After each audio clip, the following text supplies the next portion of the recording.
You better be listening to Sleazoids or I must break you. Listen, let's get one thing straight. Guns don't kill people. Channel 62 has the lowest ratings in the history of television. What they need is a new station manager. No, not him. Forget it. No way. A man of action. Sorry to disturb you at this hour, but I have something you want. A new TV? It broadcast programs no one had ever seen. Wednesday at 9, don't miss an all-new episode of The Silencer of the Lambs. Then one night, Roy and Helen Nabel got sucked in. Hey everyone, welcome back to another episode of Sleazoids, the podcast where we go down the rabbit hole of 20th century genre fare from the most influential canon classics to the trashiest exploitation films we can get our hands on and invite you to tag along in helping us create a canon of sleaze. Each week is a double feature grindhouse style where we discuss two films loosely related by subject, genre, actor, filmmaker, or franchise. And at the end of each episode, along with our honorary Sleazoids, which you can become by subscribing on Patreon. Next week, we're going to be asking, why God? Why did you take him from us? And now we have to watch Scream 6 without him. We're talking Wes Craven, our boy. So join that sleaze. We decide on all the official ratings and rankings for every film that we cover. Patreon subscribers also get an on-air shout-out and 2 bonus episodes every single month, which we have been doing for over 5 years now. There's something like 130, 140 plus bonus episodes, as well as our bonus transmission series where we talk about new release genre films. So if you haven't made the jump yet, patreon.com/Sleazoids podcast. Definitely recommend doing that. And speaking of which, we did have a bunch of people make the jump this week. We had Benjamin Asprey, Robert Carney, Nick Schneider, Delaney Slater, Human, Pedro Henrique Cabral y Silva, all right, partner, keep on rolling, baby. Y'all know what time it is. Signed up from upgraded from $5 a month to $10 a month, joining us for the virtual screenings that we do on the last Thursday of every month, which we just did an awesome one with Clint Eastwood and the Monkey Baby, every which way, yes. But loose, which is wonderful. Great vibes all around. We also had Dark Alliance sign up, and Dorian Griffin and Joseph M. We had Coltrane Seek signed up, upgrade from $5 a month to $10 a month as well. We had Brendan Michael Coughlin, Mitchell Camp, Matt. Who else do we got here? Pat, Shane Karshan, also upgrading $5 to $10. So also joining for his first real screenings. If you want to get in on them, they're pretty fun. We had Justin Solly sign up, Bahat Topaz. We had John Kiritsis sign up for an entire year of the show at $10 a month. So that guy is getting all the virtual screenings. We also had Uberland Gizbar sign up, Martin Cusack, Noah Vassar, Dylan Garner, Alex Petard, Dawson Martin. Wow, we had quite a few people. Adrian, and last but not least, Trey Boyd. So thanks so much to all of you folks for signing up. Hope you are enjoying those bonus episodes. That's the one plug for the week. The other plug for the week, as always, is Apple Podcasts and Spotify. If you are listening on either one of those platforms, scroll down to the very bottom and give us a good old rating and review down there. It helps us climb the ranks and find new listeners.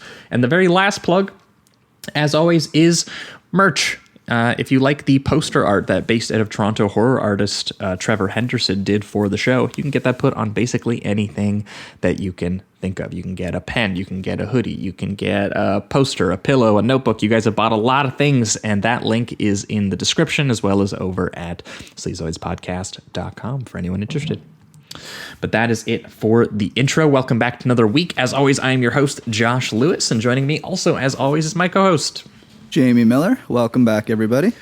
Welcome. I think 2 weeks ago would have been the last time you folks over on the main feed would have heard from us, and we would have had special returning guest Will Menaker of the Chapo Trap House podcast make his return and discuss with us American screen legend, Mr. Clint Eastwood, and also, you know, his official Twitter account. He's out there right now. Someone on his team is posting great photos of him every day. He's still out and about. Love to see him just putting gas in his car, golfing, just doing all kinds of great old man things. But last week, or 2 weeks ago, sorry, we talked about assassination thrillers starring Clint Eastwood with a double feature of his bizarre, ostensible Bond parody film, The Eigersanction from 1975, which featured a late 40s Clint Eastwood learning how to mountain climb and doing mountain climbing that was so dangerous that actual mountain climbers on his crew doing the stunt work actually died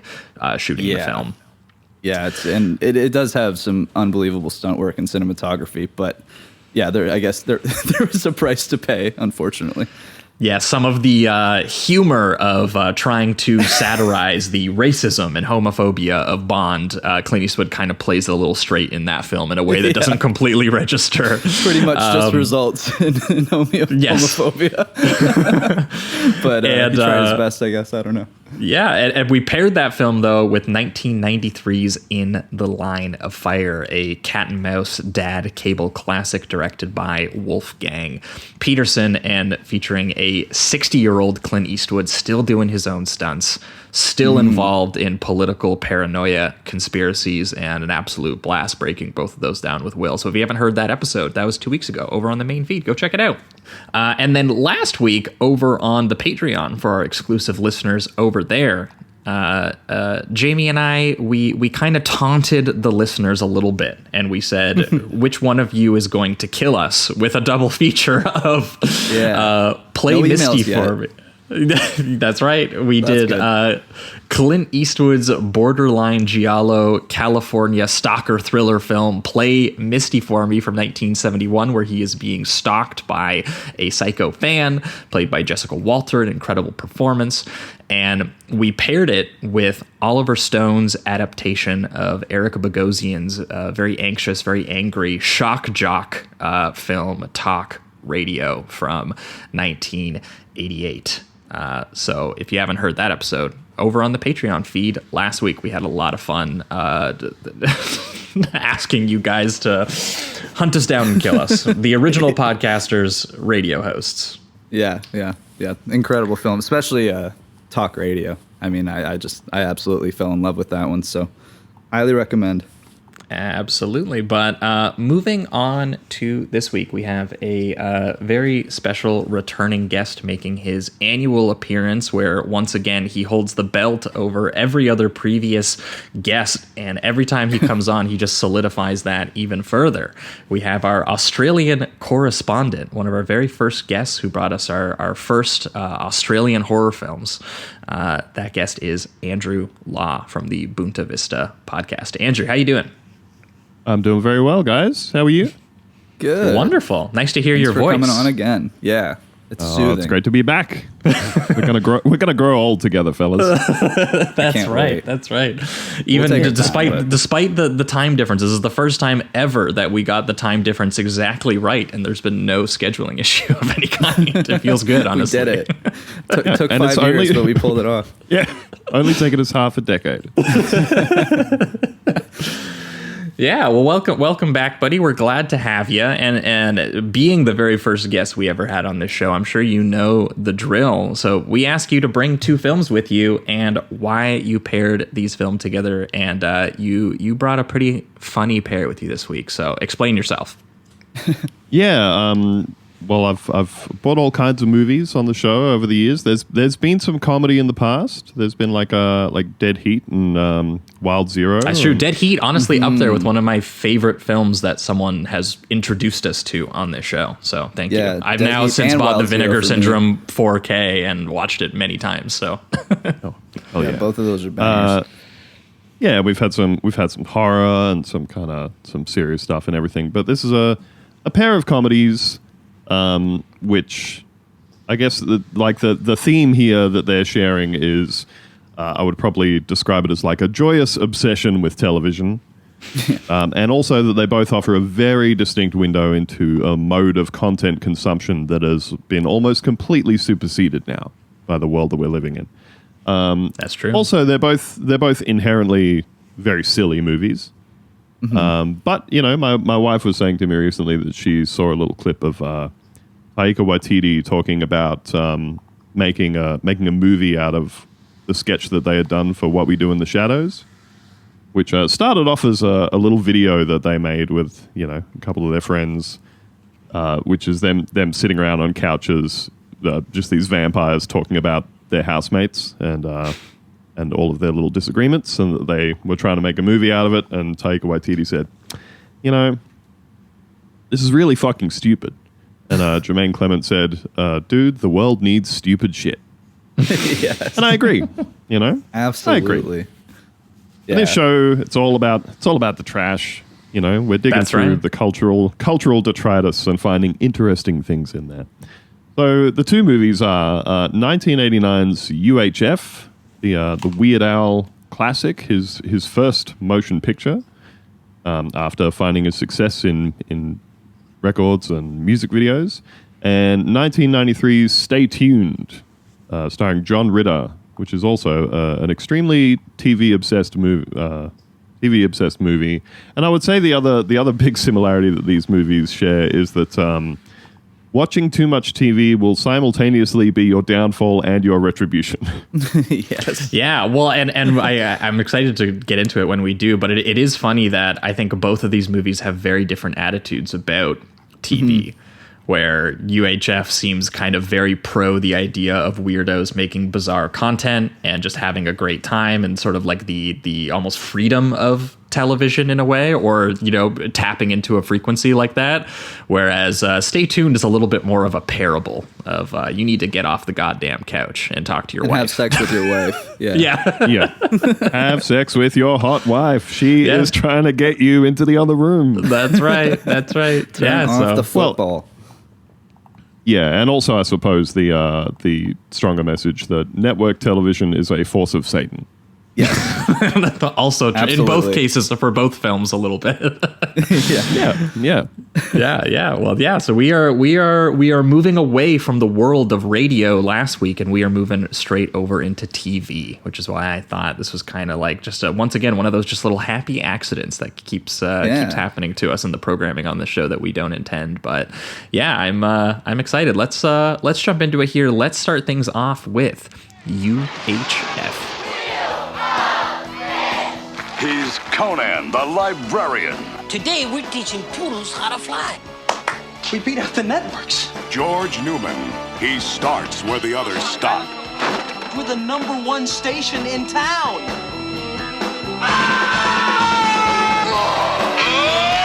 Orion Pictures presents Weird Al Yankovic in UHF, the movie. All right, we are talking UHF, aka the vidiot of UHF. And I wanted to address this right up front because Andrew, being an Australian, is the version of the film that you watched the vidiot from UHF? I believe my Plex server matches stuff to their local titles.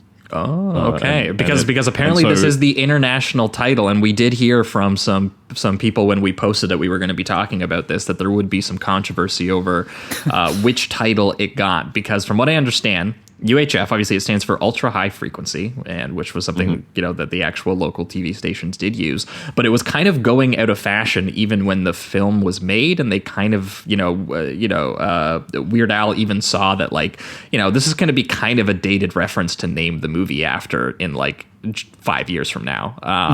He wanted to just call it the Vidiot or Vidiot, which to me just makes it sound like he wanted to parody Videodrome or something, because it was also about a network executive looking for strange content for viewership. So I'm not sure if that's exactly why, but the compromise was internationally it's going to be called the Vidiot of UHF, and in America it was called UHF. That was the deal that he eventually made with Orion, even though apparently he hates the title UHF. He was saying that they called it UHF originally. They sort of insisted on it, and he, like you said, he was saying, this is kind of not even that much of a thing anymore. And then when they did the international release, he was saying, call it, the Vidiots or Vidiot or something like this. And they said, we'll call it the Vidiot from UHF so that it's still tied to the American release, which was very poorly received, It's Yeah. Thank goodness you're tying it to this movie that has not done well on its initial release. Incredible. But it is the 1989 American sort of sketch comedy film co-written by and starring Weird Al Yankovic and directed by his then manager, Jay Levy. And obviously, I'm assuming a lot of people are going to be familiar with the California comedian and accordion playing dork and the god of the musical pastiche, Mr. Weird Al. But in case anyone is not, I guess this is our first time ever talking about him. Let's start up front. What's everyone's relationship with the man? How do you feel? When I was growing up, I really liked him. I didn't listen to a ton of, like, there was, if I recognized the song he was making fun of, that's when I would be interested in it, and that's probably for most people. There was one that I really liked. I don't remember a lot of them anymore because I was a kid, but I do remember really liking Amish Paradise. I think that's that classic. One's that's a big one. banger. That was like his first like huge single. Like yeah. I think I could probably still like recite it. Oh, that might not be true. You know? Actually, it might have been Eat It. It might have been the Michael Jackson one. That was I know that one was a big one. And I think I was introduced to him. There was some game show back in the day, and for some reason he was on it doing Eat It, or some contestant was on it doing Eat It, and that's how I was kind of introduced to the parody world and Weird Al and all that. Damn. For you, Andrew. I had like a sort of passing familiarity with him when I was quite young, and then I think probably in my, I'm gonna say like early 20s maybe, somebody gave me a copy or showed me a copy of like, I don't know, Running with Scissors or Poodle Hat around that sort of era, you know? Oh no, actually, I'm gonna say younger than that because I think you can date yourself by going back through Weird Al's albums. You can, and if and like you can potentially find one of the songs where on a lot of his albums he'll have a polka medley of like hits from that year, you know? Whereas he says, about those kinds of songs, he's got sort of different modes of doing songwriting. He's got the straight up, I have just switched out the lyrics with funny lyrics version of a parody. Yeah. He's got the style parodies where he does an original song in the style of another artist, which tend to be the ones that I enjoy the most.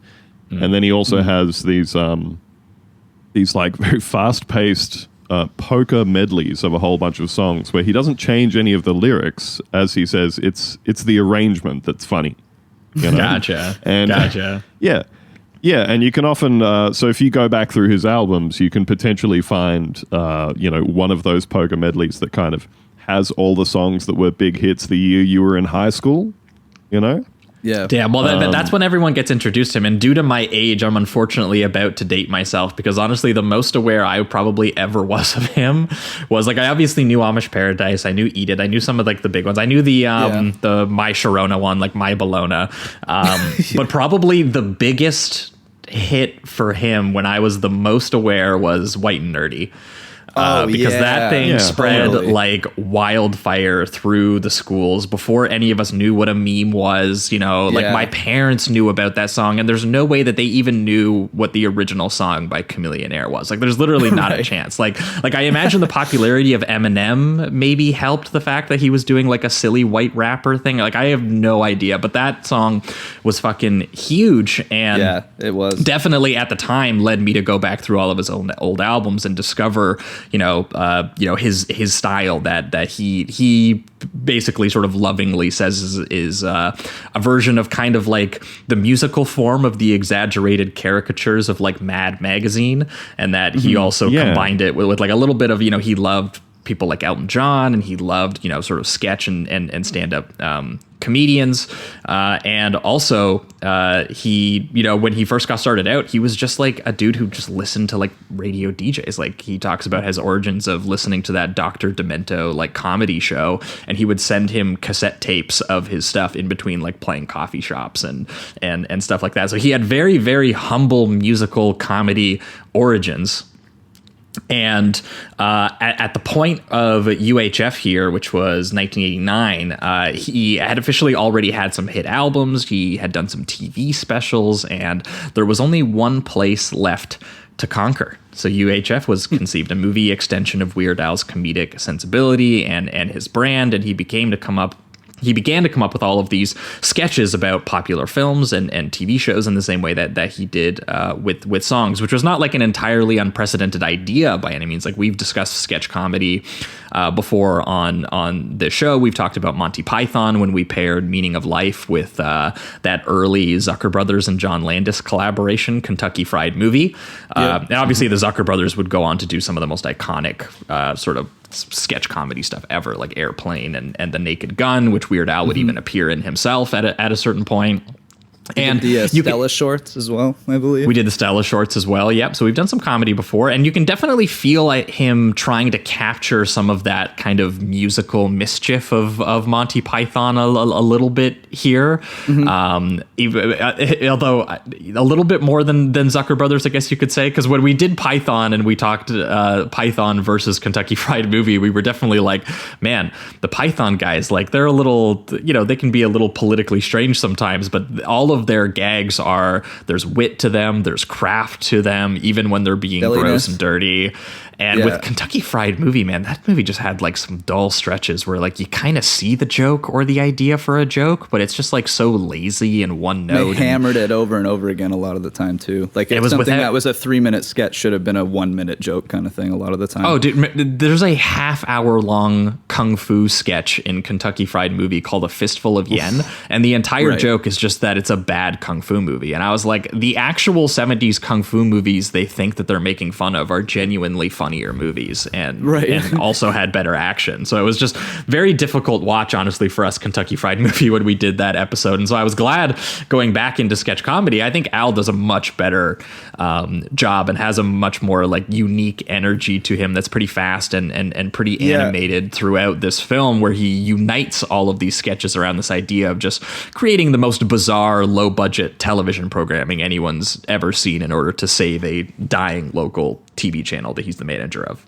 I like his overall tone too, because it's just even when he's playing the more, the straight man as George, and he's just having normal conversations, there's still a lot of silliness and ridiculousness and pretty much nonsense that's happening surrounding him. Like, for one part where he's introduced, his aunt and uncle call him over so that he can receive the station, and he's just like holding a dog and just shoves it into the punch bowl as he leaves and goes and talks to them. But there's nothing like that's apparently a gag that only exists, by the way, because the dog wouldn't hit his mark.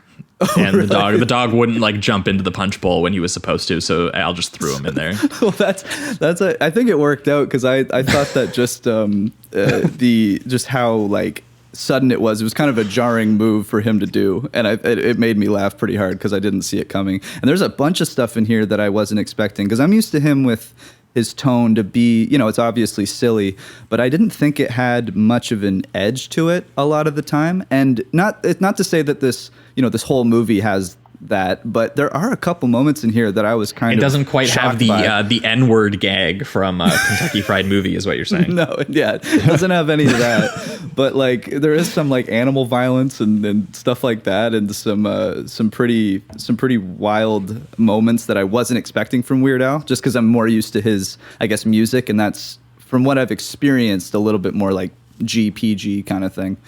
I think with his music, if you just sort of are cherry picking what he's most known for, which is the kind of Like a Surgeon type of parody, really commercial kind of thing.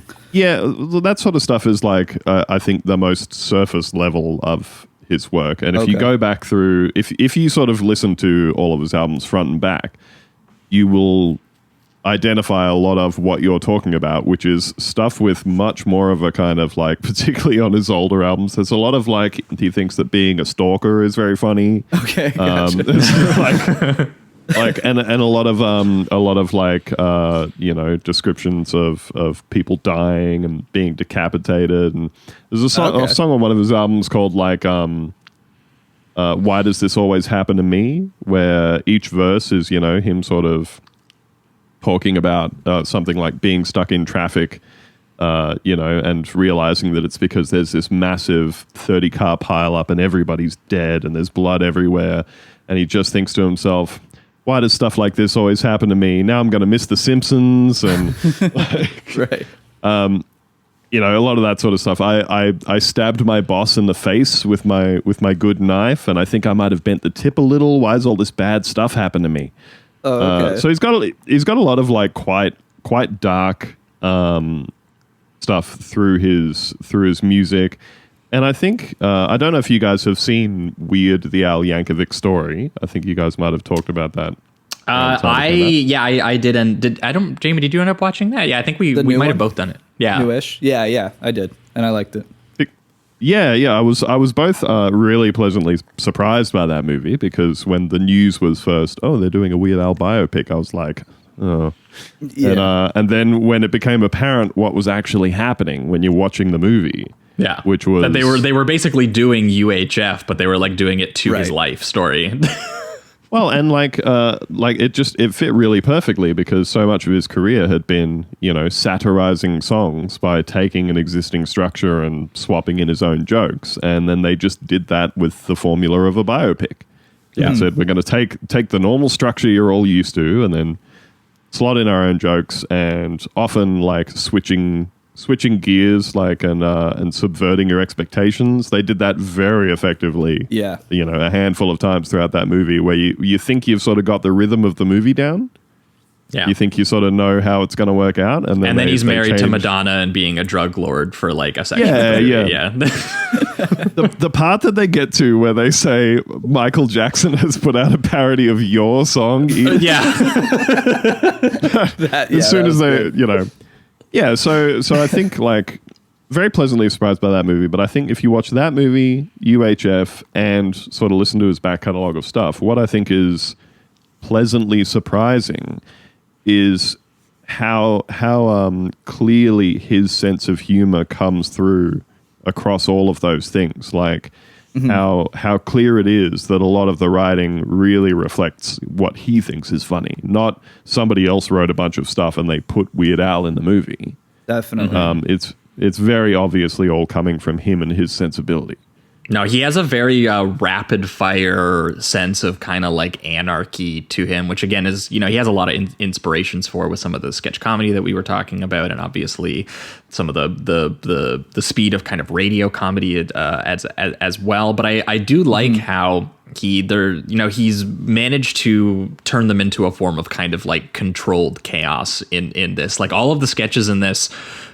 Sketch comedy is really, really hard to do and really hard to maintain at feature length and actually kind of unite. And this has a couple of the issues that arise from that are just inherent to trying to do it, not to anything specific to him. But there's always kind of an issue when you do something like this where you do kind of have to halt the wacky momentum of what you're doing in order to fill in a little bit of, get some exposition going between the characters. Now, I think they do a good job of like kind of still getting some gags into those scenes everywhere that they can. And when the sketches do appear, they are like the right ratio of like this like unhinged like dream randomness almost. And the style replication is like, vivid enough that I think it works. I mean, it's not quite like Last Action Hero or something like that, where that movie is basically directed as well as the real thing that it's spoofing. It's not quite. I don't know that Jane or what's his name? Jay Levy. Jay Levy. I don't know if he's quite on that level with the directing, but I did think that you did get a sense of like the way that Weird Al's mind connects gags to one another, and there is like a sense of that pacing to it, and also there is some heart to this thing. I thought a little bit as well. Like you can tell that community. He has. Well, yeah, but he's also doing a little bit of that, like, there's like, he is, I guess that is part of the expository plotting of the thing, is that he's kind of replicating that one of those, like, we need to save the community center, like kind of like, old 80s comedies in a way, but he is uniting it around all these little guys of, we should be able to get together. We should be able to make something wonderful. And I also appreciated in this film that he's the lead, but he's not exactly the star of the movie. Like he lets himself kind of play this movie universe's straight man for all these wacky performances and characters around him, which does lead me to believe that he has actual passion for creating this environment where weirdos can kind of thrive, and he kind of believes in the silliness and childishness and the almost purity of it in a way which helps come through and stitch everything together. Because even when like he'll get on a roll of a couple different parodies, and I'm like, man, I wish they wouldn't stop. I wish he could just find a structure to like keep flipping between the channels or something like that. When he does it with good intentions, I think. Yeah. Well, I think. Well, apparently that was part of the issue with the reception of the film, is that people who only knew him from like some of his songs and stuff, they were like, oh, he's not the weird guy in the movie, you know, like there's all this weird stuff happening around him, but he's. Yeah, why am I watching so much Kevin McCarthy, the guy from the Invasion of the Body Snatchers movie? And so he's kind of playing the straight man. Like him and Jay Levy were saying that the original Secret Life of Walter Mitty was a big influence in the conception of the movie. You know, that he's this character moving through a space that is filled with very weird characters and people and everything. And, you know, he certainly does stuff like you're saying about the gag where he just absolutely no sells tossing a dog into a punch bowl and walking off. And there's a lot of like really committed physical comedy from him, which I really like. But again, I think that that's really of a piece with his comedic sensibility. If you listen to a lot of his music, like, you know, the front to back of his albums, I think it's a pretty clear reflection of his sensibility, that in a lot of his songs, like especially the much, much zanier ones, it is sort of him describing a world of a whole lot of weird shit and weird people and strange characters all coming and going, and he's just moving through the space. Yeah. So while he is sort of, you know, seeming like the relative straight man in some of those roles, he is also the person who's conceiving and writing all of the ideas and jokes of all of the weird shit that's happening around his character as well. So it's all him, but apparently that was a cause of some disappointment for some people watching the film. They were like, hey, they should call him kind of Weird Al. Yeah. And I mean, even that him being the ultimate, I guess, creative behind these projects too, transfers to the plotting itself. Like when they realized that Stanley Spadowski, played by Michael Richards, is like the real king of the kids show, and he should take over because he's somehow also inspiring all these adults that are in the bar watching him for whatever reason. I just like that he included that as well. Just to say, kind of like he has his, you know, he starts off as that character, which is interesting, and he's trying his best to like connect with the kids, and he's got that weirdness, but he doesn't have, I guess, the like as extreme physicality as Michael Richards brings to the table. And so when he starts to get into it, and then also he's playing like a very on purposely like dumb character, like very, very stupid.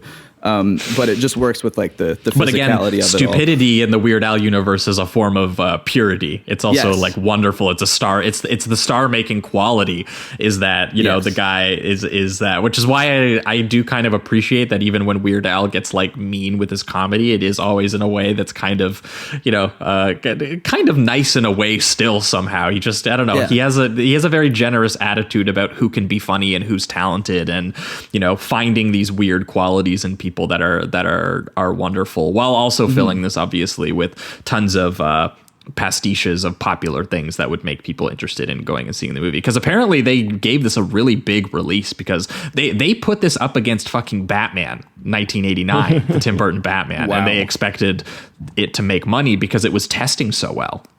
That apparently they took it to test audiences and people were having a great time, and they just kind of misjudged how it was going to play when it hit like sort of like mainstream theaters for people, even though you can tell that like that's the audience they're courting. They cut up a trailer to make it look like it was like an Indiana Jones sequel to make sense with like the opening scene of the film, because it was also the year that Last Crusade came out.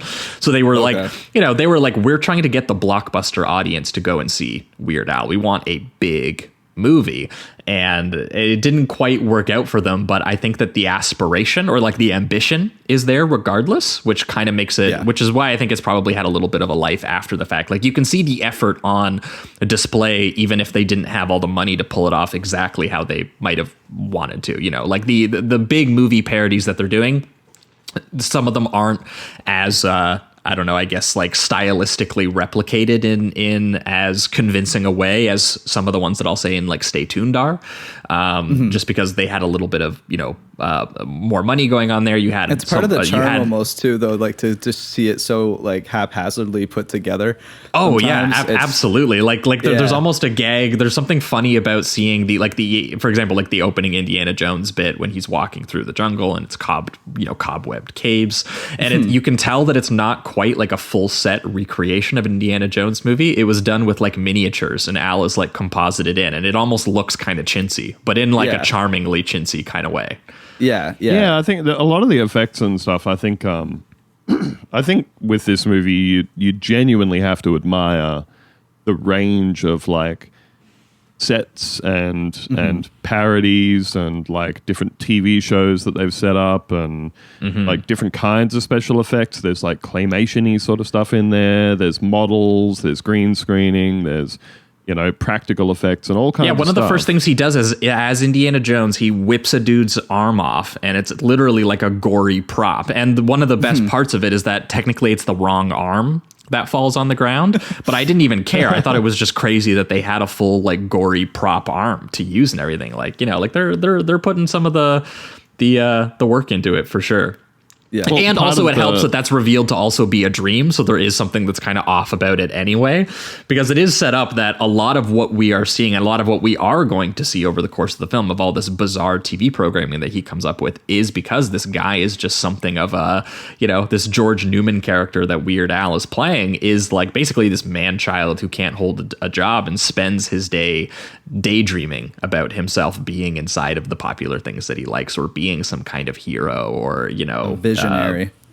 Yeah, you know, and so that's why you get all of these strange, more sort of like pathetic details making their way into these various things that, you know, should be handled in like kind of a cool way. Like when he's going up to go get the golden idol in Raiders of the Lost Ark, and there's just like a bunch of signs being like, go the other way. Like stop here, and when he gets to the golden idol, it's an Academy Award, which is kind of a great joke. He's like, we're getting out of here. We're taking over the movie industry. We're on the way.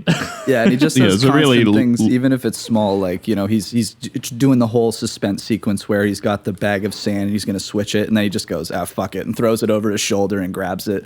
That kind of thing. There's just all these. The boulder chases him across the globe. Yeah, I thought that was great, and they're doing it with like a green screen. So it's just very famous landmark pictures instead of anything that would even try to look real. And it just, it adds to the charm of it. And it's very funny. Oh, you get a real sense with a lot of that stuff of him and Levy writing, you know, jokes and going, and then it would be funny if, you know, and then if we saw him running down the streets of Paris or whatever. But I think like the part of the deal with getting this film funded was that Orion Pictures said they would fund it if they did the entire thing for less than $5 million. That's not very much money for what they're trying to do. And they went out to Tulsa, and which was apparently you'd get tax breaks and stuff like that, and then it was also convenient they went there because one of the producers was Francis Ford Coppola's producer, who had just produced The Outsiders, which they had also shot in Tulsa. So apparently Francis Ford Coppola was hanging out on this set, by the way. Here's a quote from Gene Kirkwood, the producer, who said, "I saw the Fat video that Al did, and I said, geez, we ought to make a movie with him.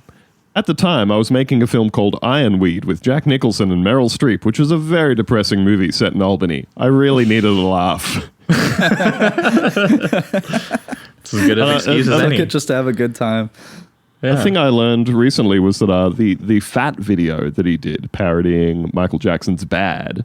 So you guys know how the film clip for Bad was directed by Martin Scorsese. Yeah. And they were they were getting ready to do the film clip for Bad, and for somehow Weird Al found out that the set from the Martin Scorsese film clip was still there, and they were about to tear it down. And he went, "Wait! Can we come in and use that?" And they said yes. So they shot he just got to on the they same didn't have set. to do any work. They just used the same set. Yeah, although I was watching something recently where it might have been like a GQ video where Weird Al was like going through his biggest songs. And he also talked about the video for Smells Like Nirvana.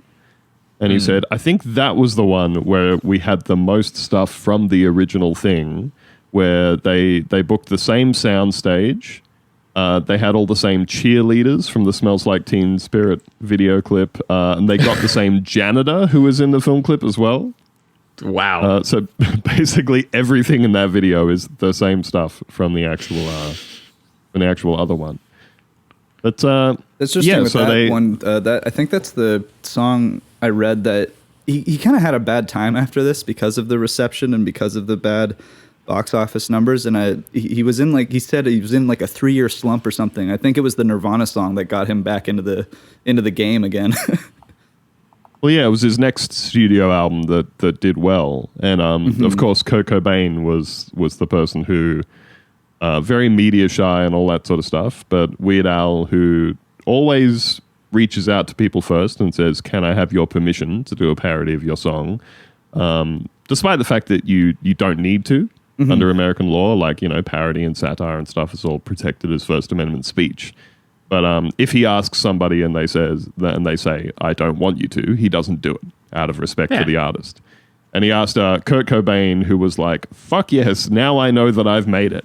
Now that Weird Al wants to do a thing. That's awesome. But yeah, they did this movie for under $5 million, and I think the stuff there's a lot of about visual inventiveness for being as cheaply made as it is, because they never miss an opportunity to find like a kind of ridiculous gag. Because I was just saying that a lot of the issues that a lot of these movies have is that they need to have a plot, and they need to have a very generic plot that you've seen a million times before in order to kind of justify hanging all of the ridiculousness on it. Yeah, and make it more digestible for you. And one of the interesting things about this is that even during the first scene when we get out of the Indiana Jones parody and we realize that he's just a grill boy who's daydreaming at his job and burning all of the fries, and he ends up getting fired from Big Edna's. This would normally be a scene where the boss comes in and is like, "Hey, you fucking suck shit at your job, and you're fucking fired." That you would expect that to be how it's handled, and their version of handling that is that Big Edna walks into the room, stares him down, cut to this big wide shot outside of Big Edna's where she picks them up basically by their collars and hurls them into the air, and we get this zoom out as we can just hear them flying through the sky and screaming, and then bam, they land in the close-up to where the camera was headed to. And it's one of those things where it's a very cartoon moment, it's very silly, but it gets across the exact same idea that someone would have done in a more boring way in the same movie. Yeah, they would have had the Fresh Prince of Bel-Air low angle of someone being thrown out of a doorway or whatever, or maybe being tossed out of a window. But I think he wants a little Looney Tunes gag in there. Yeah, and this comes back to what you were saying about at the start of the movie, you get the Indiana Jones daydream sequence. And, that's obviously very cartoony. All of the stop, go back, wrong way signs are very Looney Tunes. Yeah. The guy who is his guide who says, "Oh, we can't go in there," and he backs out of the doorway and is then just hit by a train. Again, very, very very Zucker Brothers, Looney Tunes kind of sensibility. But then we get into the actual movie, and like you're saying, we have them being thrown 200 meters in the air by Big Edna. We have... he's saying how much of a failure he is and telling his best friend, played by... Is it David Bowie who's playing Bob? Yeah. And he's telling him to shoot him in the head and end his life because his life is so miserable, and he says he won't do it because he owes him $5. Yeah, or like there's the scene where he goes to see his auntie and uncle, and an older lady like pinches George's cheek. Oh yeah, and it's like a fucking is, body horror moment out of Society or something. Yeah, full like sort of 6-inch elastic pull out of his cheek as he's wincing. Yeah. And so I really appreciate that you do get the, yes, he's doing his daydreaming fantasy kind of stuff, but also they really quickly establish that there's absolutely like a cartoon elastic logic taking place in what is supposed to be the reality in the movie as well. Yeah. Oh yeah. And that, yeah, I think that really... oh, go ahead. Oh, that just gives them that freedom to do the jokes how and where they want. Like, I think I really appreciate that about it because, you know, a type of movie which I don't know, it's an opinion, so I don't know if I'm wrong for holding it.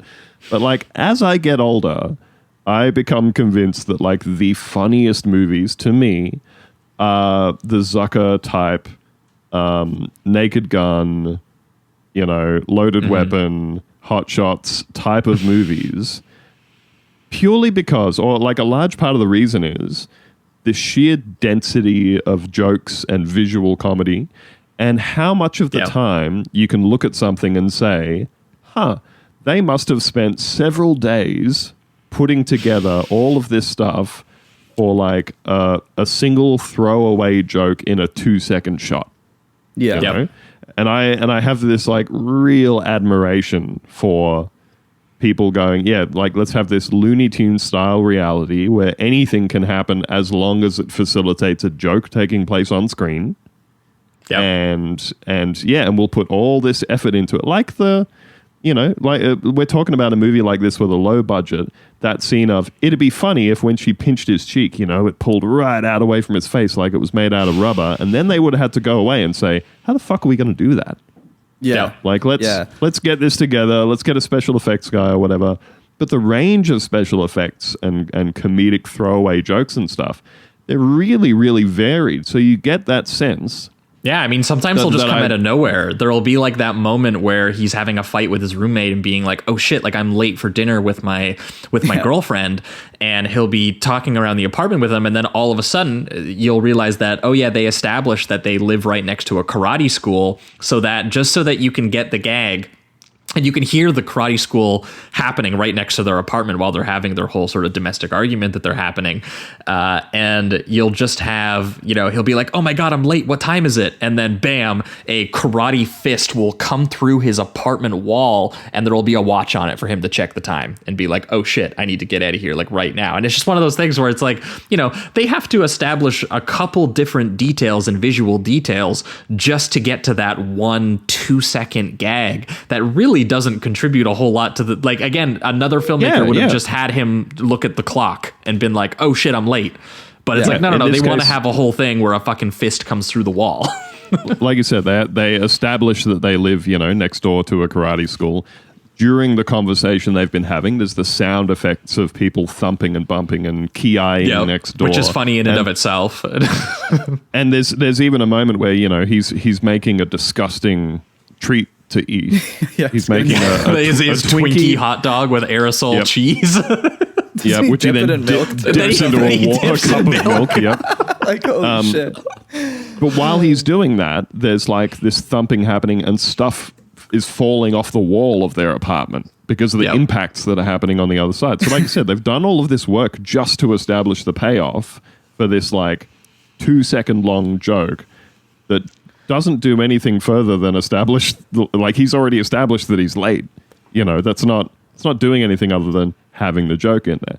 But given the low budget and the really wide variety of like special effects and visual gags and everything, it really gives me that sense that I really enjoy in a movie, which is that, and it's part of the reason that I like B movies and I like, you know, old horror movies from the 70s and the 80s and stuff, is that you often get this sense of a bunch of people who were just interested in doing this thing, got together with not that much money and just set about figuring out how to achieve all these different things they wanted to do with what they had access to. you know, and like it's which part is of the funny reason because that we it's also all- kind of like the story of the actual movie itself as well, with all of these people just trying to keep this Channel 62 alive. That his I do like that he gets it just because his uncle is like a very successful gambler and he just like wins it like randomly, and he's just like, well, I've been gifted this like failing Just give it TV to channel. George. Yeah, just give it to our fucking fuck up, you know, nephew and, you know, turn him into the station manager and see what he can do. And this TV station, you know, like when he first walks into it, it looks like a neon mad science lab, like out of a Stuart Gordon fucking movie. Yeah. And the guy who runs it is like a guy named, is it Philo? Yeah, I believe so. Who's played by Anthony Geary and ends up being revealed to, like, by the end of the film, like, be an alien from outer space, and this whole fucking channel survives. And I do like this idea too, that the channel is like surviving on old reruns of like Mr. Ed and like Beverly Hillbillies, and their competition is Channel 8, run by the very shrewd R.J. Fletcher, played by Kevin McCarthy in the film. It's a pretty stacked cast kind of overall, honestly, like having such an old guard guy like Kevin McCarthy, who's from both Invasion of the Body Snatchers films, but the Sleazoids head should also recognize from a bunch of Joe Dante films, as well as the Halloween TV movie that we covered with Trevor Henderson, The Midnight Hour. He was in that film as well. But you also He's have going straight silly mode in it. Like he's like screaming, and he's having as a blast. animated as Weird Al, if not more so, which is kind of funny. Like Weird Al He's obviously has his incredibly character angry. moments, but yeah, it's just like the way he yells at his sons that work for him, and just any time that he's on screen, he's just actively trying to be the most evil piece of shit, just the slimiest dude. But he's really playing it up, and it's a great performance. I thought it was They also have hilarious. some cartoon gags to reveal how much power he has, like when Al enters the room and calls him, "Hey, RJ," and just everything in the room stops buzzing immediately. Stops. Yeah, and they take it out of the film entirely. It's great. He's just the most like evil corporate overlord you could imagine happening, just like looking for any reason to fire people out of like the glee of it, and having them thrown out of his building, and maniacally laughing and just buying everything and controlling everything. That's how He's they having a great introduce Michael Richards, I think. It's because he comes in as like the dumb janitor. Yes. Seinfeld alumni. Yeah, Mr. and Michael Richards. It's interesting too, because like don't look up why he hasn't made a movie in 20 years or he whatever. made a big old boo boo. That's for sure. Yeah, absolutely. But it is cool to see his. But he's very funny in this. Yeah, his physical performance especially is insane. I mean, you definitely see the all the Kramerisms in there. Like anytime he opens a door, like it's very violent and quick, and he's always just kind of shaking his body around and just moving all thrashing the time. around. Yeah, really thrashing around. He does feel like a physical comedy actor that doesn't care if he like hurts himself while he's doing a scene, and I really do love that. And they utilize that throughout the entirety of the movie.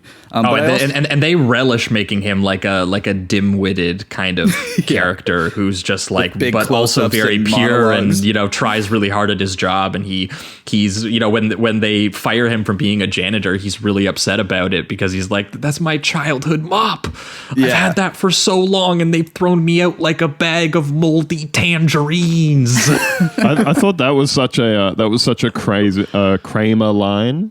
Was that throw you away like a bag of moldy tangerines. That's an extremely Kramer thing to say.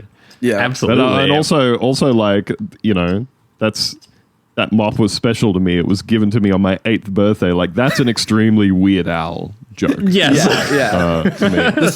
The specifics of it Creates a being whole 8. history for a character, right? Yeah, exactly. Like he was born to be this janitor kind of thing.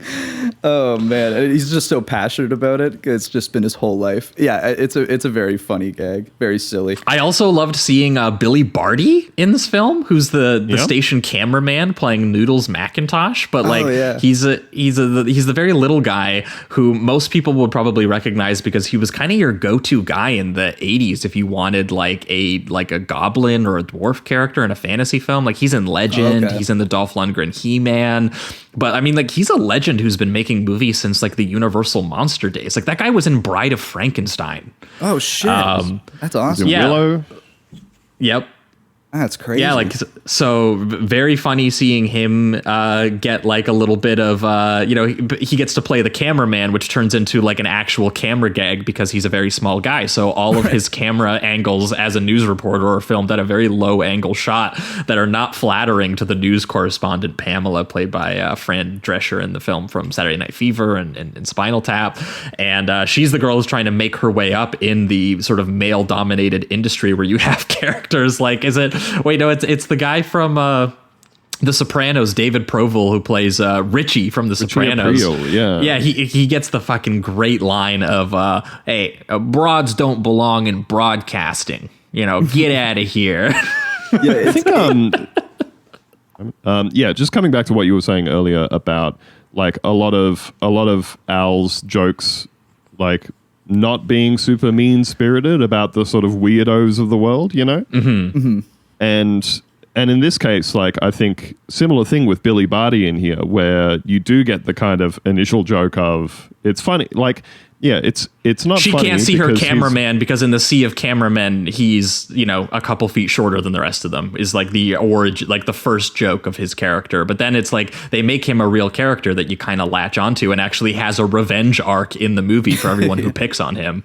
Yeah, and that he's good at his job. And the same thing for Fran Drescher, where I was reading some interviews with Weird Al and Levy, and they were saying that apparently they got a bit of flack for having Victoria Jackson and Fran Drescher in the movie as the sort of two of the more prominent female characters who both had like very nasal voices.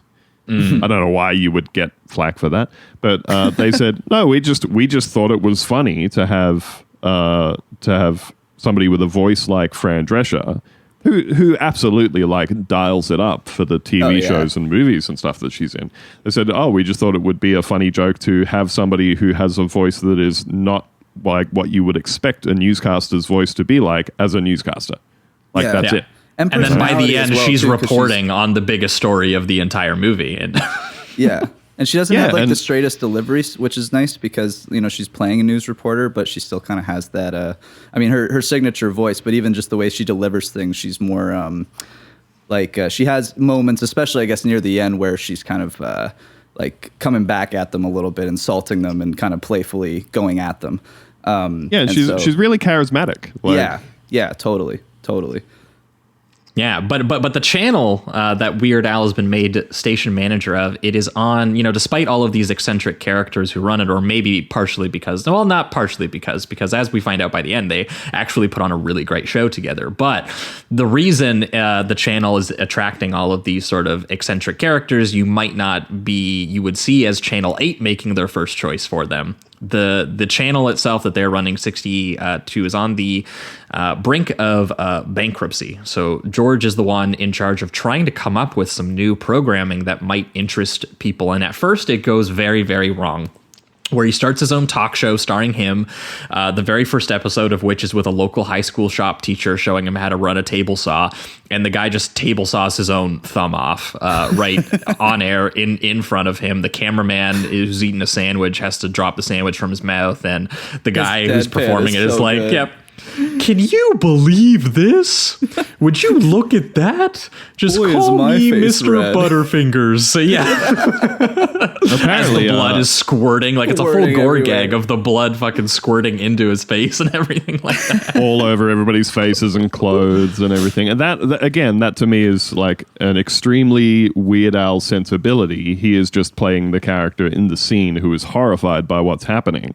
And Weird Al and Emo Phillips, who is the comedian playing the shop teacher, good friends. I think they were both on Dr. Demento back in the day, and Weird Al was like, I just have to get my friend into this movie.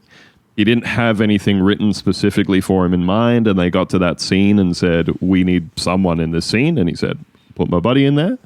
And apparently it's a very funny scene. That was out of all of the stuff. They said that the producers, who, like you said earlier, were known for like The Godfather and Ironweed and the Pope of Greenwich Village and stuff like that, they had not done comedy before, and they said, well, we don't know anything about it, so we're just going to leave you alone. And they were really, really light touch. Like they said, they never got notes from the producers or the studio about, oh, we think it would be funnier if you did this, or you should change this to this. They basically just said, you guys wrote the script, we bought it as is. You are the writers and stars and director of this thing, so you know what you're doing, and they left them alone. Apparently, one of the only interventions that they had was very early going in the piece, where because Levy and Yankovic had written it together, they had this, their very specific ideas of the line readings of jokes and what made them funny and everything. So they were doing an early scene with Kevin McCarthy, and they made him do like 15 takes of this thing, because they were like, he's great, but we just weren't quite getting this line reading that we had both imagined. And they were very used to working in video, because they had just done film clips together before this point, music videos before this point. Mm-hmm. And they were like, yeah, we were just totally used to being able to shoot everything on video and just watch it back and say, do it again, watch it back, do it again. But now, they're shooting all this stuff on film and having it all printed to dailies and watching it. Yeah. And so People early would in have the been piece, like, you're running through film, guys. And this is not a expensive movie. yeah. So very early in the piece, he had sort of been pulled aside and told, hey, you can't do that. Like you are gonna blow through all your money. You're gonna have to be a lot more judicious about which takes you choose and all that sort of thing. And he said, but in their defense, he was like, that is still being a producer and thinking about the money, not telling us what's funny and what's not. Yeah. But the only other thing was this particular scene with the thumb getting cut off, where they said, you've got to take that out of the movie for us to get a PG rating. Otherwise, it's going to be PG-13. And they said, no, we are, I'm absolutely not cutting my friend out of the movie or taking this scene that I love out of the movie. Yep, it stays. Damn. See, that's ride or die right there. Cut the rating. That's beautiful. That's friendship. Right. It does feel like the whole film does have this kind of purity of Weird Al and his silliness and ridiculousness, which I really loved. Like at first, I liked what I was watching, but I wasn't entirely sure if he could sustain it for that long. And he just gets deeper and deeper into it, and it is very purely him, and I love that. Like another great gag is I think it's a commercial right after when he cuts his finger off, and it's the spatula commercial. Spatula City. Spatula City. Yeah. It's just like the love of spatulas, and there's one great line where they're doing this like romantic setting, and this is kind of where the direction is able to experiment a little bit, because they have to capture that like romantic commercial or a news interview or something like that. And in this one, they have this like darkened room, and instead of roses or chocolate, it's a spatula, and they're just like, what better way to say I love you than a spatula and stuff like that. So it's silly, but it's just it's hilarious because they just capture the tone like that's so well. Legitimate pastiche. Like they are doing a good job of replicating what a really sort of silly local commercial might look like. Like, where do you go when you want brand name spatulas for a fraction of retail costs? Spatula City. Yeah. Well, yeah. And I love all the shots in the commercial of like crowds of people flocking to the store. It's like the busiest store ever. Making a whole the concept of a whole store that is based around something that like you only need one of for years at a time. Apparently, buy 9, get the 10th for a penny. The 10th spatula. There's a shot in that commercial of a billboard that they're sort of driving past and filming. Spatula City. Loved this detail. I'm assuming you read the story about the billboard. Yeah, they got that shot by just buying a billboard, and putting it up, and they just left it there. And apparently it eventually got taken down because local businesses were sick of people coming in and saying, hey, how do I get to Spatula City? Yeah, literally people pulling off at the exit with the billboard and being like, do you guys know where the Spatula City is? And it happens so frequently that all of the businesses actually complained and were like, okay, you guys need to take this billboard down because this is getting like ridiculous and annoying. But I will say, like, that also speaks to, some of the level of effort being done into the pastiche that billboard was left up for months and people thought it was a billboard for an actual place. Like there is some like in terms of like set work and, you know, like the amount of, production design effort that they're putting into this. And this is also shot by cinematographer David Lewis, who we've, believe it or not, talked about before twice. Because we have talked about him on Night of the Demons, which I actually think is a good looking movie. And I think it's well shot. And, you know, like that fireplace dance in that film was we talked about a little bit when we had the host of the Soundtracker podcast on to talk about it. But he also has done and has had a very strange career afterward, where he's done Leprechaun 3, he's done Leprechaun 4 in space, and also Carrot Top's chairman of the board. So not exactly the credentials you would expect of someone, you know, to be shooting the most beautiful film that you've ever seen. But there is, again, just a lot of effort in, you know, I think some of it is in the detail of Weird Al's probably writing a little bit, in like how well he, you know, goes it, or how detailed he goes into researching, you know, like the musicians that he is replicating. Like he is replicating their styles, he's replicating their instrumentation. He's, you know, and on some level you can see him doing that in the design work of these various like ridiculous commercials, like the one for Spatula City. There's a Plots Are Us funeral service. I love the Crazy Ernie car dealership guy who was like, if you don't come down here in the next hour, I'm gonna club this baby seal. And just like there's a reveal of there's an actual seal just like kind of like flapping in the background. And it's so funny too, because once it cuts away, you can still hear the commercial playing as they continue the scene, and he says something like, and you know I'll do it too because I'm crazy. I loved that gag. And I think that's very reflective of two things to me. One of which is that obviously Al himself is like a diehard consumer of media, you know? Yes. He's somebody who I think the very nature of what he does requires him to watch a shitload of TV and listen to a shitload of music, you know? Yeah, maybe not like the kind of terrible, tacky live children's TV programming he tries to do with like the Uncle Nutsy's Clubhouse or whatever, where the kids are spitting in his face and he's like feeding the clown dog treats. Calling the kids weasels. He's doing. but also, I think the spot on parodies of like the tone of TV commercials and a lot of that sort of stuff. It's I think that generally speaking, doing successful parody requires you to have a genuine affection for the thing that you are parodying. You know, totally. That you are satirizing. Like, and I think the stuff in this movie really reflects like someone who is a genuine television junkie. You know, he said, I read the extensive 2015 oral history of UHF on the AV Club, and you know, there's a lot of very interesting stuff in there. But Weird Al says in that, he says that this was on the tail end of UHF even being a thing. But as a kid, that was where you went to see all the weird programming. You know, you had your UHF dial and you flipped it around, and there was everything from PBS stations to Spanish-speaking stations to low-budget public stations to just out-and-out weirdness.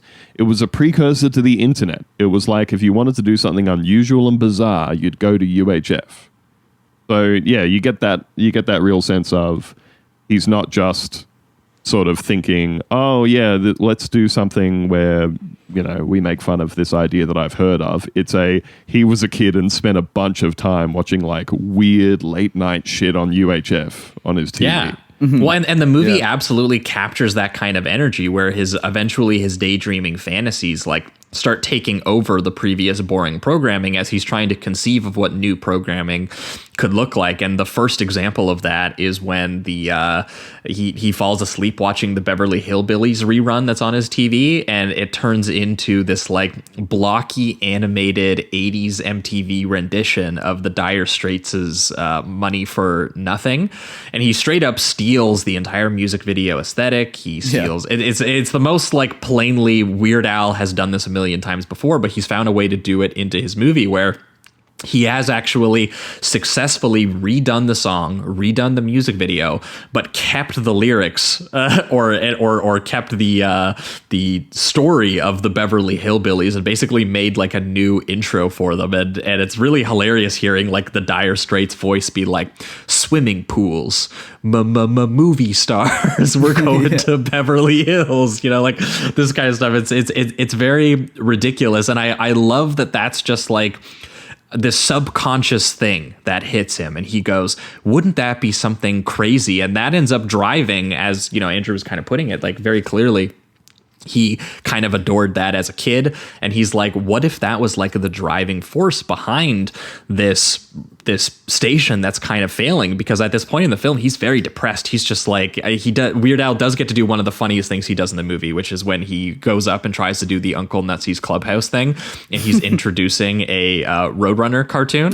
And he's like, okay, right now I'd like to show you one of my favorite cartoons. It's sad. It's the sad, depressing story about a pathetic coyote who spends every waking moment of his life in the futile pursuit of a sadistic roadrunner who mocks and laughs at him and is repeatedly crushed and maimed. And I hope you all enjoy it. And he plays it for all. Yeah, it's so funny that it's just it also it's true to the content of the thing, because as always he's being funny and he's being silly about it, but he is there's some truth to the content of the Roadrunner cartoon as he says that. Yeah. But it ends up having the side effect of, as Jamie, I think, mentioned, that Stanley, played by Michael Richards, takes over the show briefly as the janitor and just walks onto set. And he's just like, yeah, why don't you go fucking do a show or whatever? And everyone just fucking loves him because of this, like,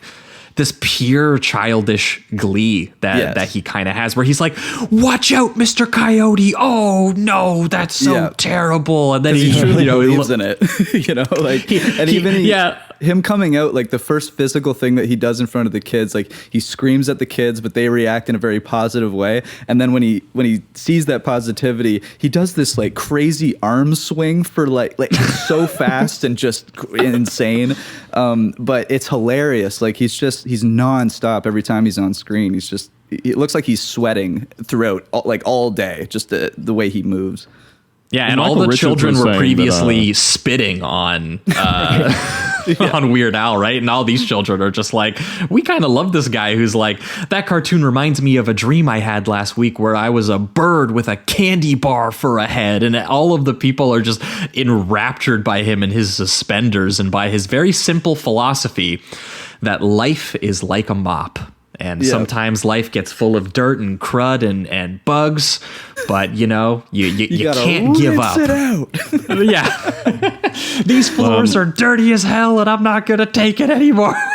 Oh man, Michael Richards was saying that he was doing a lot of stuff as that character that he would just do as a kid. Running around, pumping his arms and shouting the theme song to Bonanza really fast. I can imagine he was a very hyper child. Yeah, but he also gave a lot of credit to Weird Al for just facilitating whatever he wanted to do with the character. He said I think we should get a model train. I feel like Stanley would play with a model train on his show. And he said the next day they had some guy come in from the local model store and like set up a thing for me, which results in that like really distinctive shot of his head popping up out of this little mountain with trains going around and fireworks going off. Right. You were talking about the cinematographer before, and I think some of the really distinctive shots from the movie are like that, or when they first come out of that Indiana Jones daydream at the start of the movie, and you see that close up of George just dully staring directly into the camera. And he said like I saw like a little Shriner car somewhere. And I said, ooh, that'd be funny if Stanley came in on a Shriner car. And he said, the next day, there one was in the studio, So he said, basically, whatever I said I wanted to do. He was giving him the same freedom that he gives Stanley to. Yeah. Whatever comes to mind. Yeah, because he was like, dude, you're tapped into some sort of subconscious, purity that everyone is really into. And I love when he goes up to him and he's like, can you do that every day? And I love that Stanley's response is, wait a minute, you trying to get one over on me? Like, can I still be the janitor? And he's like, yeah, sure, I mean, man. I guess sure. I thought we were giving you a bit of a promotion, but that's fine. But yeah, and also his show, they do just throw in some awesome, bizarre detail occasionally, because one of the few other glimpses we get of his show, because after a while we start getting into all the other various programming, which we're gonna have to talk about, because there's some wonderful programming of shows that I would just watch if they were real. But one of the best cutbacks to him is when there's just the kids, there's the live studio kid audience is all having a great time, and there's one kid digging in a pile of oatmeal. And they were like, "Oh, Joel, you've just found the marble in the oatmeal. You're a lucky, lucky little boy, because you know why? You get to drink from the fire hose." And they literally pull this kid up all the way to a fire truck, where they literally turn the hose on and fucking shoot this kid across the room with the fire hose. Face first. It's so funny. Oh my god. And there's never, like, in his show too, there's never really any like consequences for anything like that. They just have a great time. He like goes right back into the center of the camera and starts cheering, and all the kids are going nuts after seeing that kid fly across the room. It's fucking great. I also like everyone loves these bizarre programs, man. They can't take their eyes off them, and they start making them the #1 channel because it has this beautiful sense of anarchy to it that, clearly Weird Al loved when he was flipping through all of these channels. But yeah, Jamie, what was the show you had on deck? What's the first one you're naming here? It's funny because it's kind of, he starts to give you more consecutive programming for a little while, and then he switches on to this one guy that just has a ton of animals in his house. Oh, Rawls Wild Kingdom. Yeah. And at first you kind of think like it'd line up with the kids show. It's like it'd be the animal show after the kids show or something like that. And so he's showing everybody the different animals and whatever else, and then you start to see that he's kind of abusing the animals. Like, he grabs an ant farm and he's just like, "Look at these guys," and he just starts violently shaking it. He's like, "They're not gonna like that." And then he says, he grabs a dog, and I can't exactly remember what he says. We're teaching poodles to fly. Right. And so he throws the dog out the fucking window, which reminded me of the Stella short. Actually, if you remember. Yes. Yeah. I do remember. And I'm already kind of jarred by that, because it is one of the more darker jokes, I would say, in the movie. And they even go a step further where he does another with one the cutaway to the exterior, a pile of dogs outside on the concrete, and it's just like, it was shocking, honestly. But I laughed so hard. And then they do this gag where they finally cut back to Al and his partner, and they're like shocked by it, and you think that they're programming just some insane people, but they're even shocked by it, and then they realize that no one hired him and he somehow got onto the station. And it's just it was one of my favorite gags, and I absolutely also worth noting that actor played by Trinidad Silva, the comedian who was friends with Weird Al, and is also given a credit at a dedication credit at the end of the film, because he passed shortly after shooting it. So this was one of the last things he did. He's very funny for the few seconds he gets on screen. Yeah, he's a highlight for sure. So also, I gotta say, one of the ones that I would just watch if it was real, Wheel of Fish, a game show run by his karate instructor neighbor, where essentially they go up and they spin the wheel like Wheel of Fortune, but it's a wheel of fish. It's just a bunch of different fish, and when they land on the fish, the karate instructor tells them which type of fish it is, and they get to take the fish home if they want it, or they can take what's in the mystery box. And the contestant is so, she hears exactly what kind of fish she got. It's a really nice fish. And then she goes, "I'm going for the mystery box." And they open it up and there is nothing in there. The guy's like, "Absolutely nothing. You got nothing." And I was like, that's a wonderful show. You either get the fish or you get nothing. That's the show. It's the whole concept for it. Yes. Oh, yes, man. One of my favorites, this one just popped up in my notes, Conan the Librarian. Yes. Absolutely lost my mind. That has a great gore gag too that I wasn't expecting. The Dewey Decimal System? That's the kid. There's a kid that comes up and he's like, "My books are a little late," and there's no response besides him just cutting him in half, splitting the kid in half, cleaving him down the middle with a broadsword. Yeah, it's oh my god, and that's another kind of jarring one that I wasn't expecting. So I think that's probably why it's a highlight for me. Yeah, or the slightly edgier one, Town Talk, which is his version of, I guess, like Dr. Phil or Jerry Springer. It's like a mix of a bunch of talk shows, yeah. Yeah, where he's doing a bunch of different shows where he's just like, what do you think about having sex with furniture? Or tonight we're getting inside the secret of Al Capone's glove compartment. Road maps, as he just opens up the glove compartment and sees what's in there. He does an interview with Satan at one point. He looks right at the camera as one of the promos, and he's just like, we've got lesbian Nazi hookers abducted by UFOs and forced into waitlist programs. All next week on Town Talk. Which again, if you go back through Weird Al's music, there's a song which is a parody of the Bare Naked Ladies' One Week, right? Canadian superstars, yes, of course, BNL. Yep, and it's him doing like all the things that he's seen on Jerry Springer that week, you know, so he's just like rattling through all of these different, exactly like that kind of Nazi hookers and you know, all that sort of stuff. They're all going to get into fights. We have a Klansman today. He's fighting a Nazi.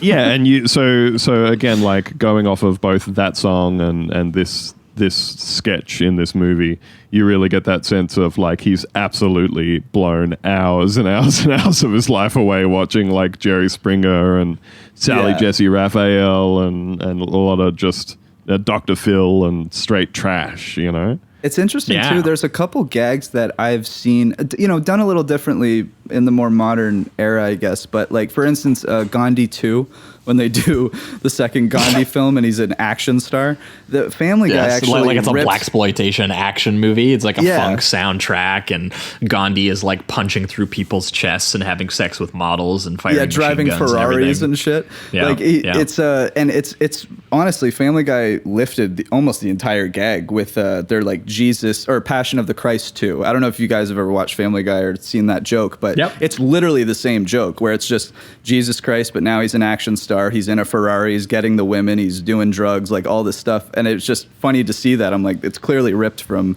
this.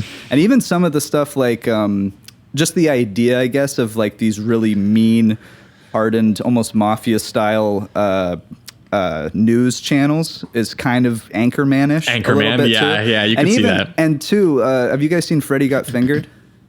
Yeah, absolutely.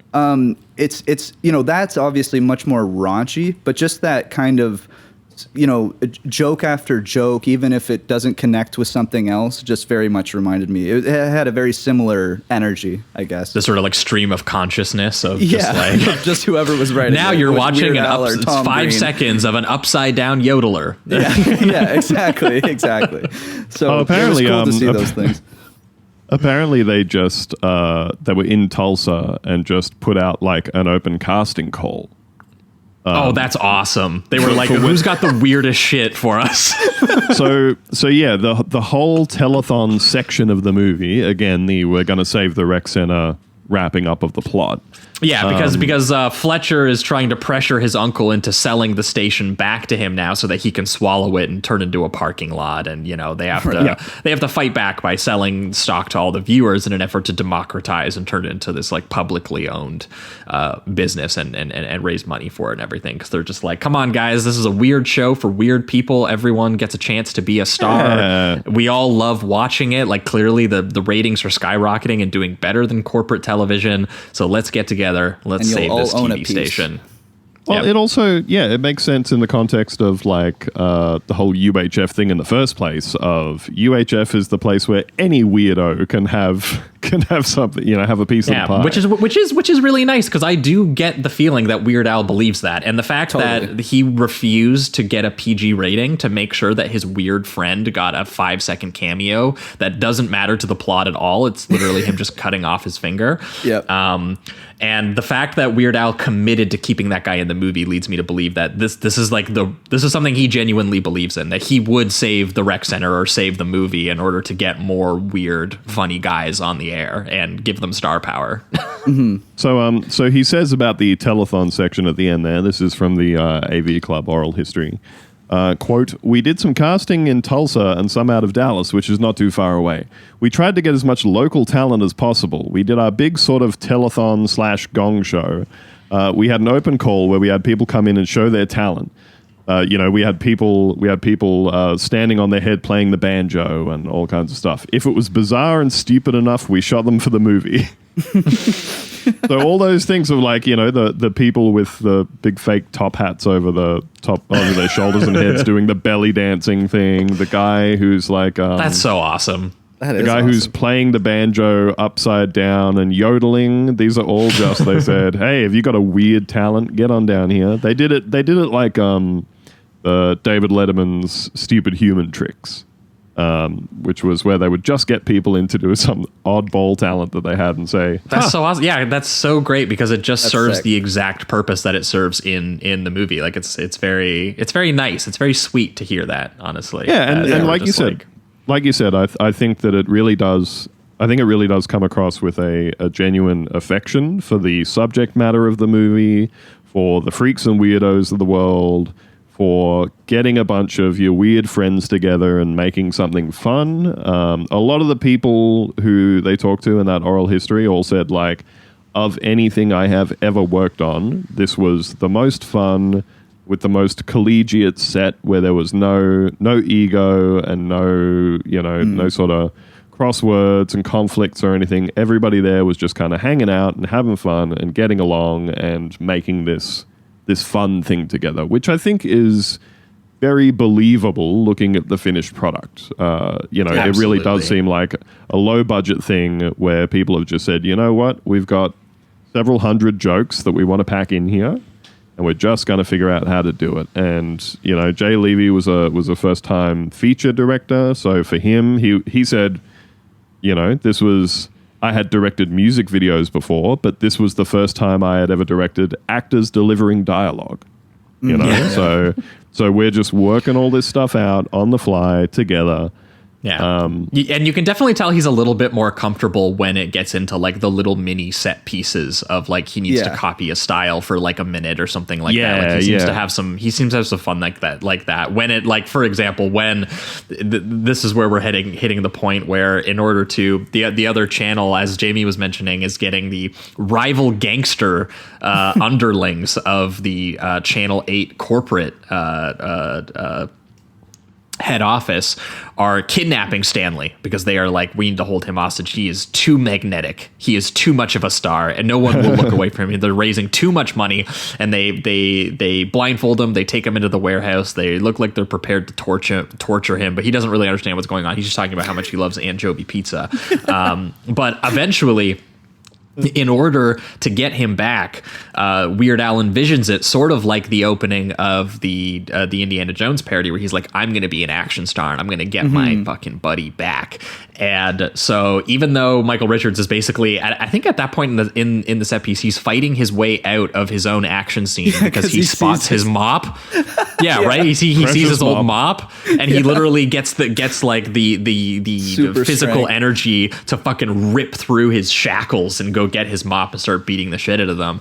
And when Weird Al shows up, it's in a full-on First Blood Part 2 Rambo parody where he is in a muscle suit that's really horrible and wet and wrinkly that makes him look, and like the chintziness of it is just adds to the joke that makes him look like he is Sylvester Stallone in Rambo, and he's breaking his buddy out of the Vietnam prison that he's in, which is in the Channel 8 fucking like basement or whatever. And he does so via these amazing First Blood Part 2 replicated effects of like the giant, we've talked about it, like the explosive arrow kill that he gets, which is done in a full practical effect of the guy exploding on screen, like but 5 feet away from him. But he's like a few feet away from him and somehow missing all of the shots that he's taking at him and everything. And he even starts doing the parts where Stallone is like shooting at the computer, and like in First Blood Part 2, he literally just starts like, it's just close-ups of his fucking muscles shooting the computer. He's like like, fuck your intelligence as he takes everything down. And in this case, it's like Weird Al shooting at an entire horizon line of men who just instantly fall down and explode. And again, completely miss him as well, which is great. And I also love the little, like, I guess you could call it like a prop gag in a way, where he approaches the helicopter and some guy is just selling rides for $20. And so he's like, come on in. Come on, take a helicopter ride, guys. It's climaxing on that bit where he catches the bullet with his teeth in his mouth, and he even does the full, like, you think he got shot in the head, but he turns around and reveals the bullet is like in between his teeth. He starts chewing on it, spits it back out as gunfire, and explodes another fucking dummy. yeah, it's ridiculous. It's a great sequence. It's honestly a pretty good Stallone impression too of I'm your worst nightmare. Yeah, because I like that they cut. You almost think that they're replacing the boring office scene escape with this, and it's just like a way to make it more exciting. But I actually like that after this excitement, they go right back to the boring office scene, and he's just himself again, and he's just kind of because like, that's how he was daydreaming it happening. He was imagining that he was going to go and break him out like that, but he actually needs all of his karate buddies to go there and get them out, which turns into like a big climax where, you know, it is literally like the teen movie levels of like they're rolling up in the trucks and there's cheering and everyone is there. Like it's like a fucking parade and the telethon is going, and they're like, we need 2,000 left to go. And of course they there's this homeless man who appears throughout the movie who is just like the most sweet homeless man ever, because I think the first time we see him, he goes up to Al and he asks for change, and he gives him all of the change in his pocket, and he takes $1 worth of change and then actually gives him a $1 bill back, because he was looking to just break $1. He wasn't actually asking for change, which is like a nice little sort of like quirky reveal.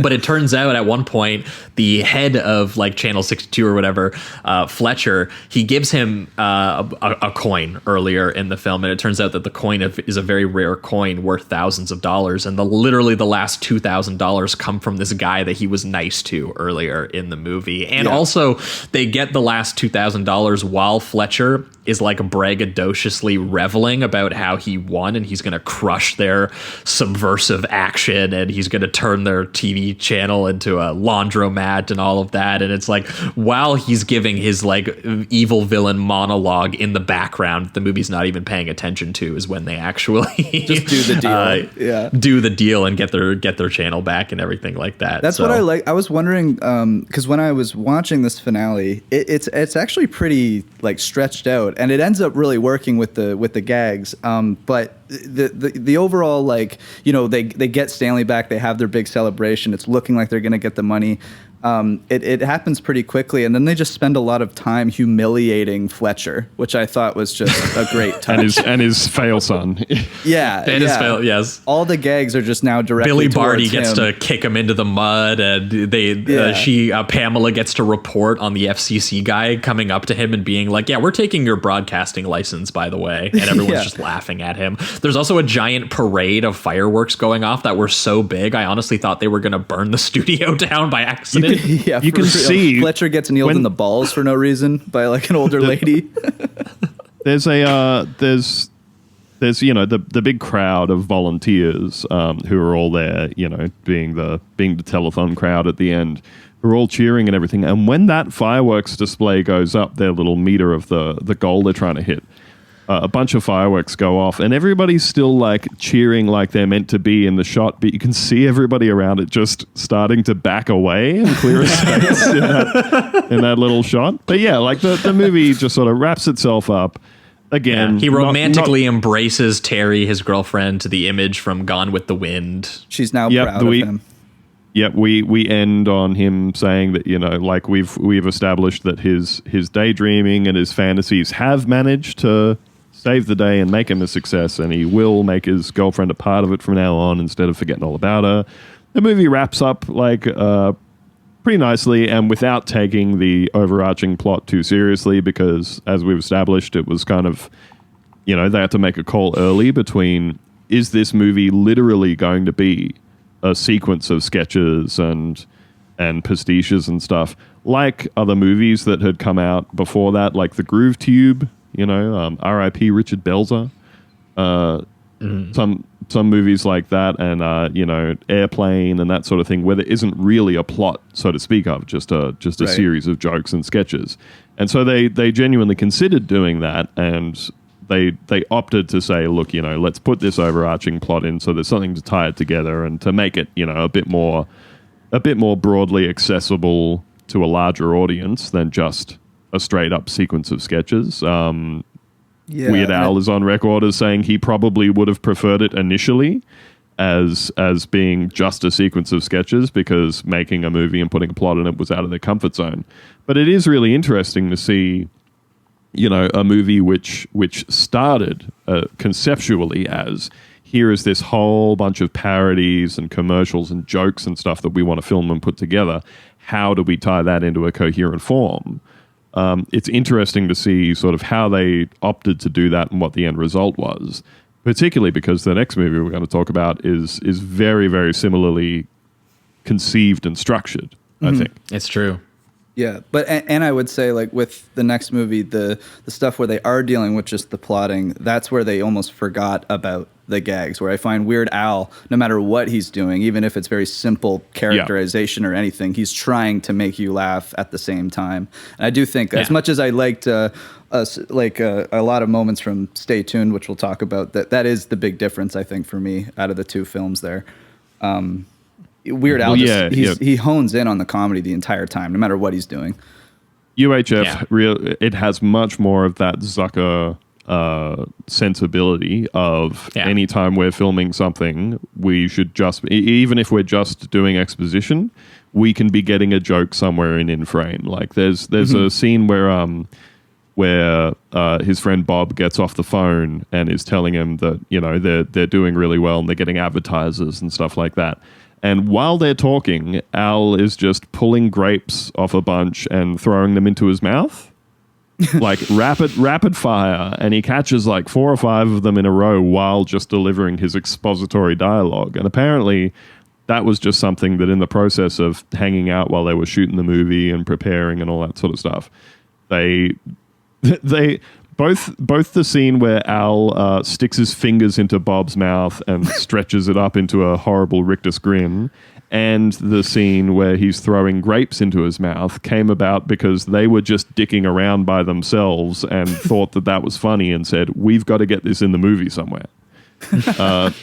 And so, like in the case of the grape thing, they were just like, yeah, we need to deliver these couple of lines.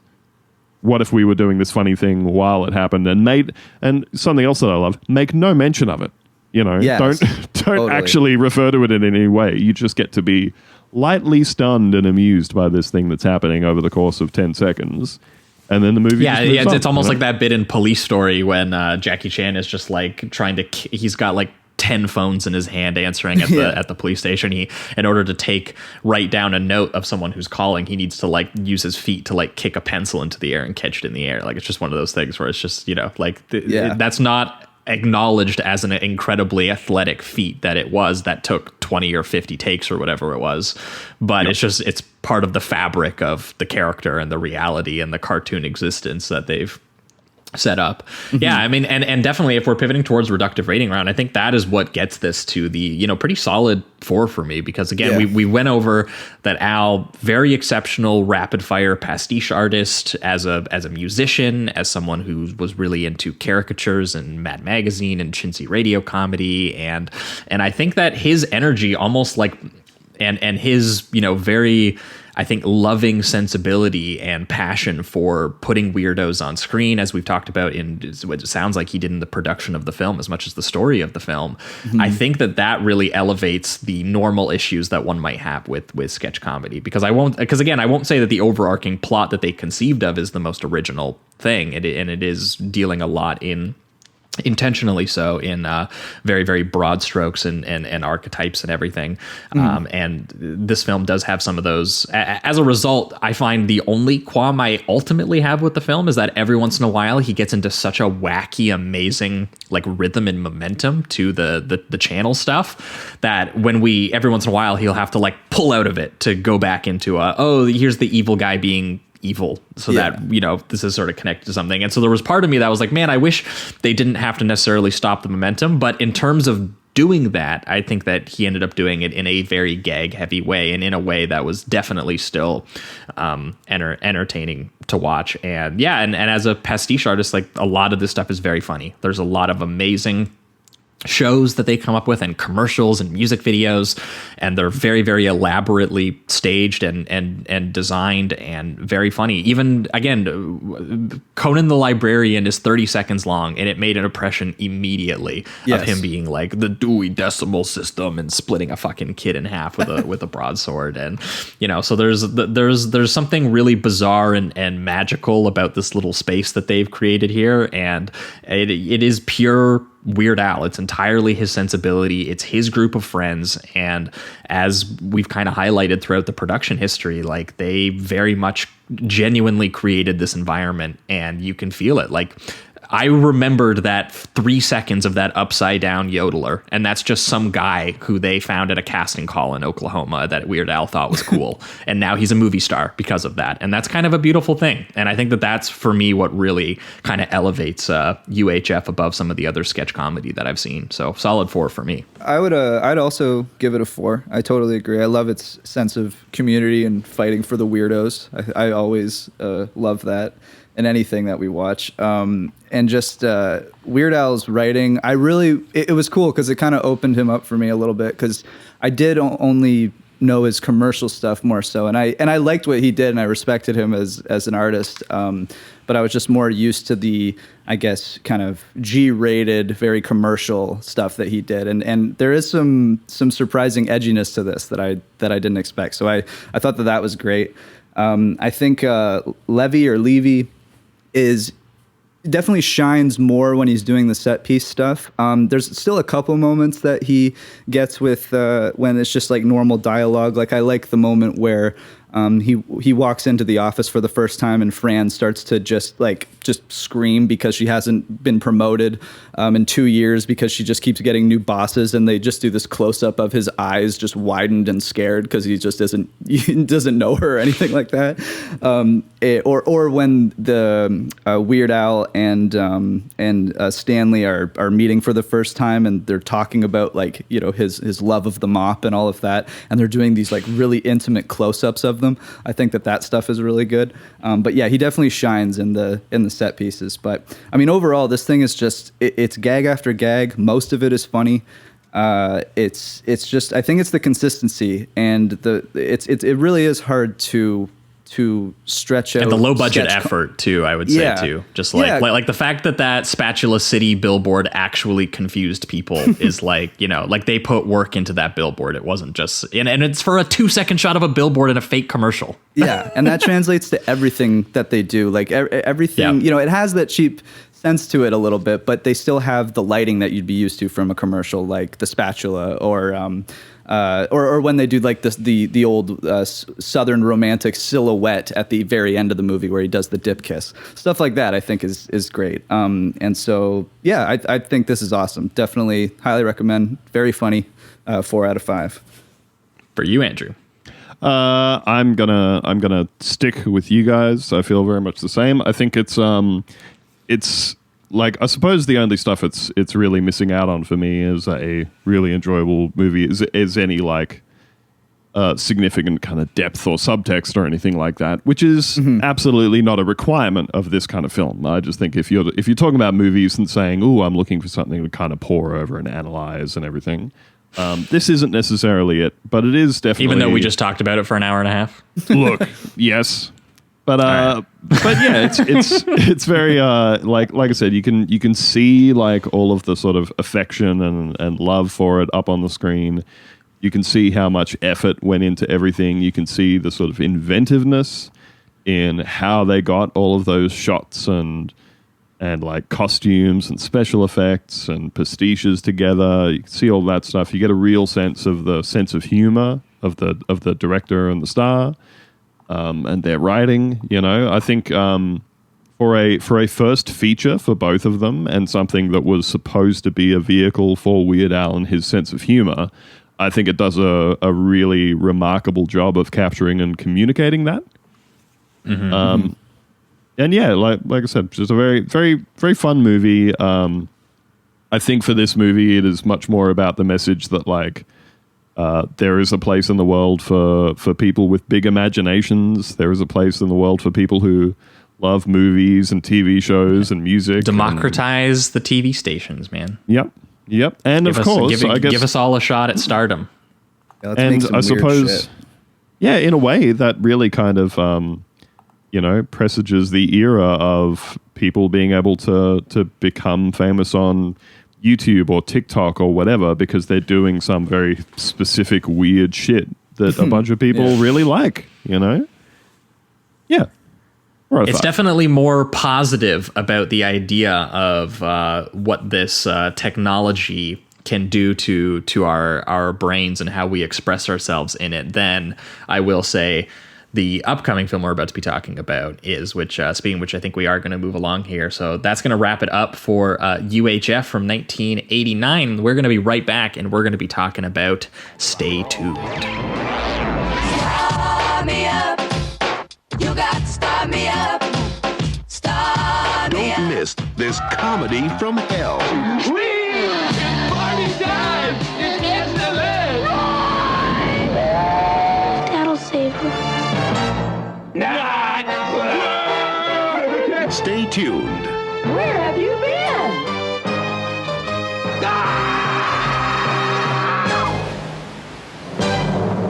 All right, we are back, and we are talking Stay Tuned, the 1982 American fantasy comedy film directed by Peter Hyams and written by one Jim Genuine and also Tom Parker. And this is I believe our second time talking about Peter Hyams, because we recently talked about him when we, during January, we were going through the career of Mr. Jean-Claude Van Damme. Enemies Close One Up. of the bangers. Yeah, he did Time Cop and one of our personal favorites, Sudden Death. Yes. Which was practically a remake of Die Hard with Van Damme and Powers Booth in a hockey arena. And God, that fucking crane shot from the ice, from the hockey game being played all the way into Van Damme hanging off the open rooftop of the Pittsburgh hockey arena.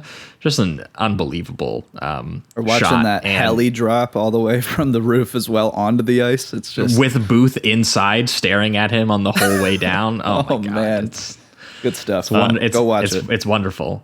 And of course, Peter Hyams, father of John Hyams. Yes. Absolutely. Who your audience will be very familiar with.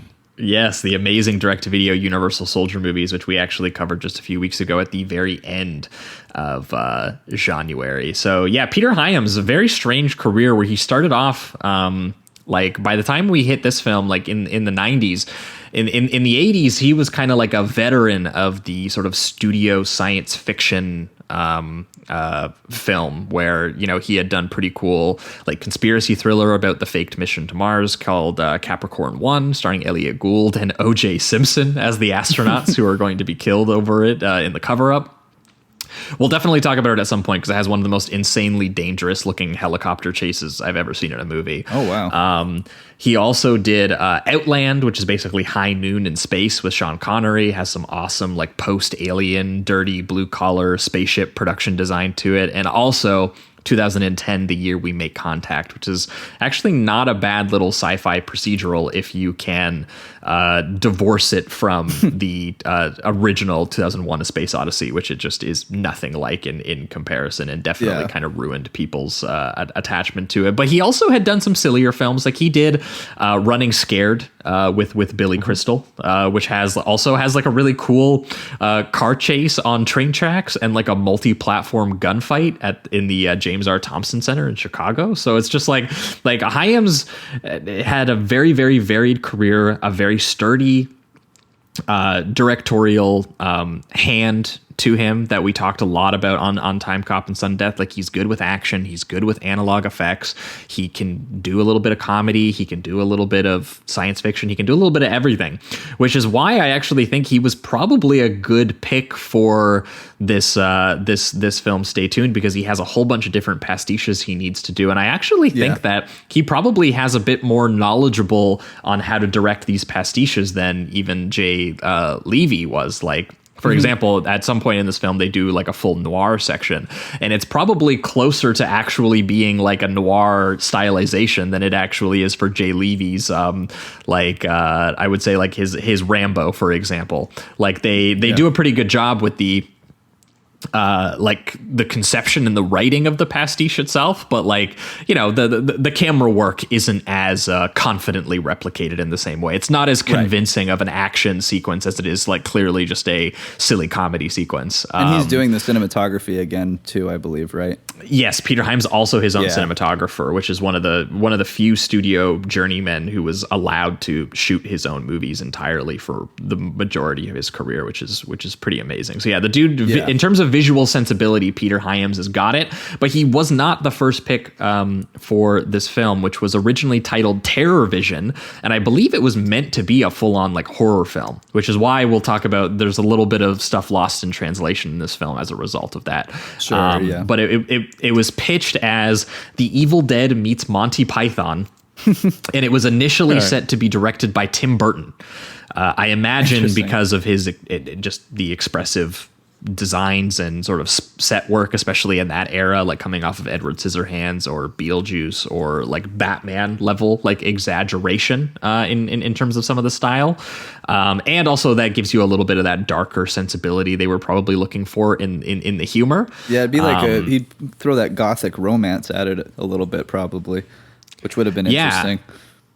So the final result of this film is a kind of bizarre experience where Peter Hyams was kind of dropped in because Tim Burton wanted to do Batman Returns instead. I believe they also tried to get because this film also stars John Ritter, and I think that they tried to get like Dan Aykroyd.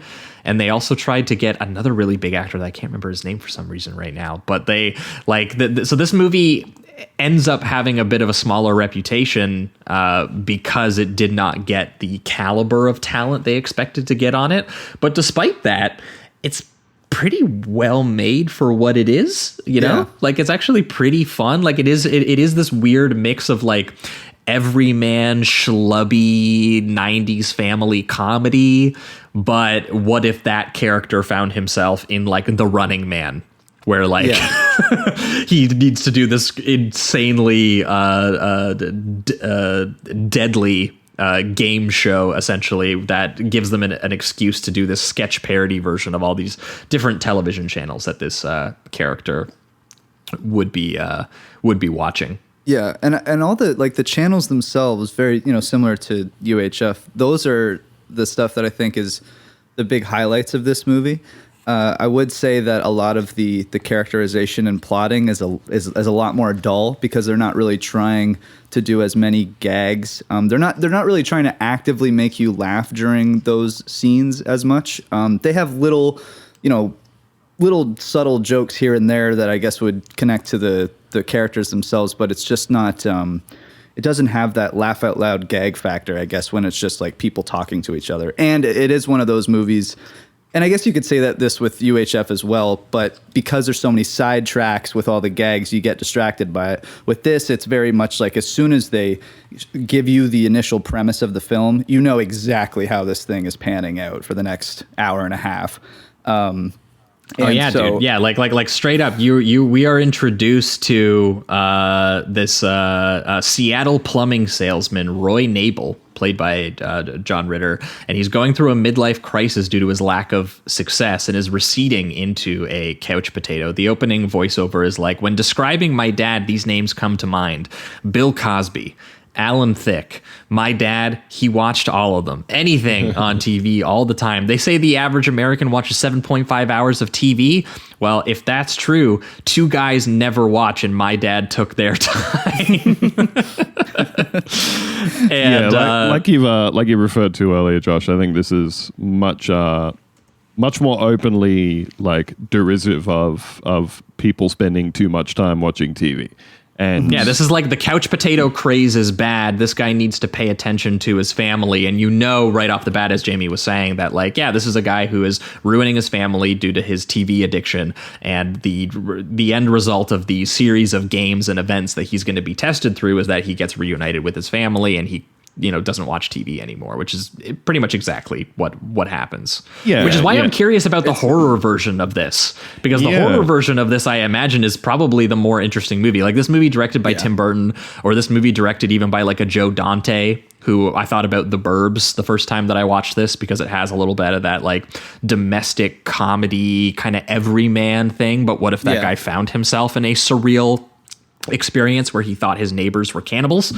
This definitely has some of that darkness still in there. I was just surprised about how much they turned it into kind of like a generic, like Back to the Future family adventure pastiche kind of thing that they opted a lot of the time. Yeah, I almost thought about like Honey, I Shrunk the Kids. I same thing. I had in my notes that it's very reminiscent to me of Honey, I Shrunk the Kids, which also has like a sort of hand-drawn animated title card sequence, and was like, it was directed by, like, Honey, I Shrunk the Kids was directed by Joe Johnson and written by Stuart Gordon and Brian Usna of all of the like Reanimator and From Beyond movies. That actually. Yeah, that's awesome.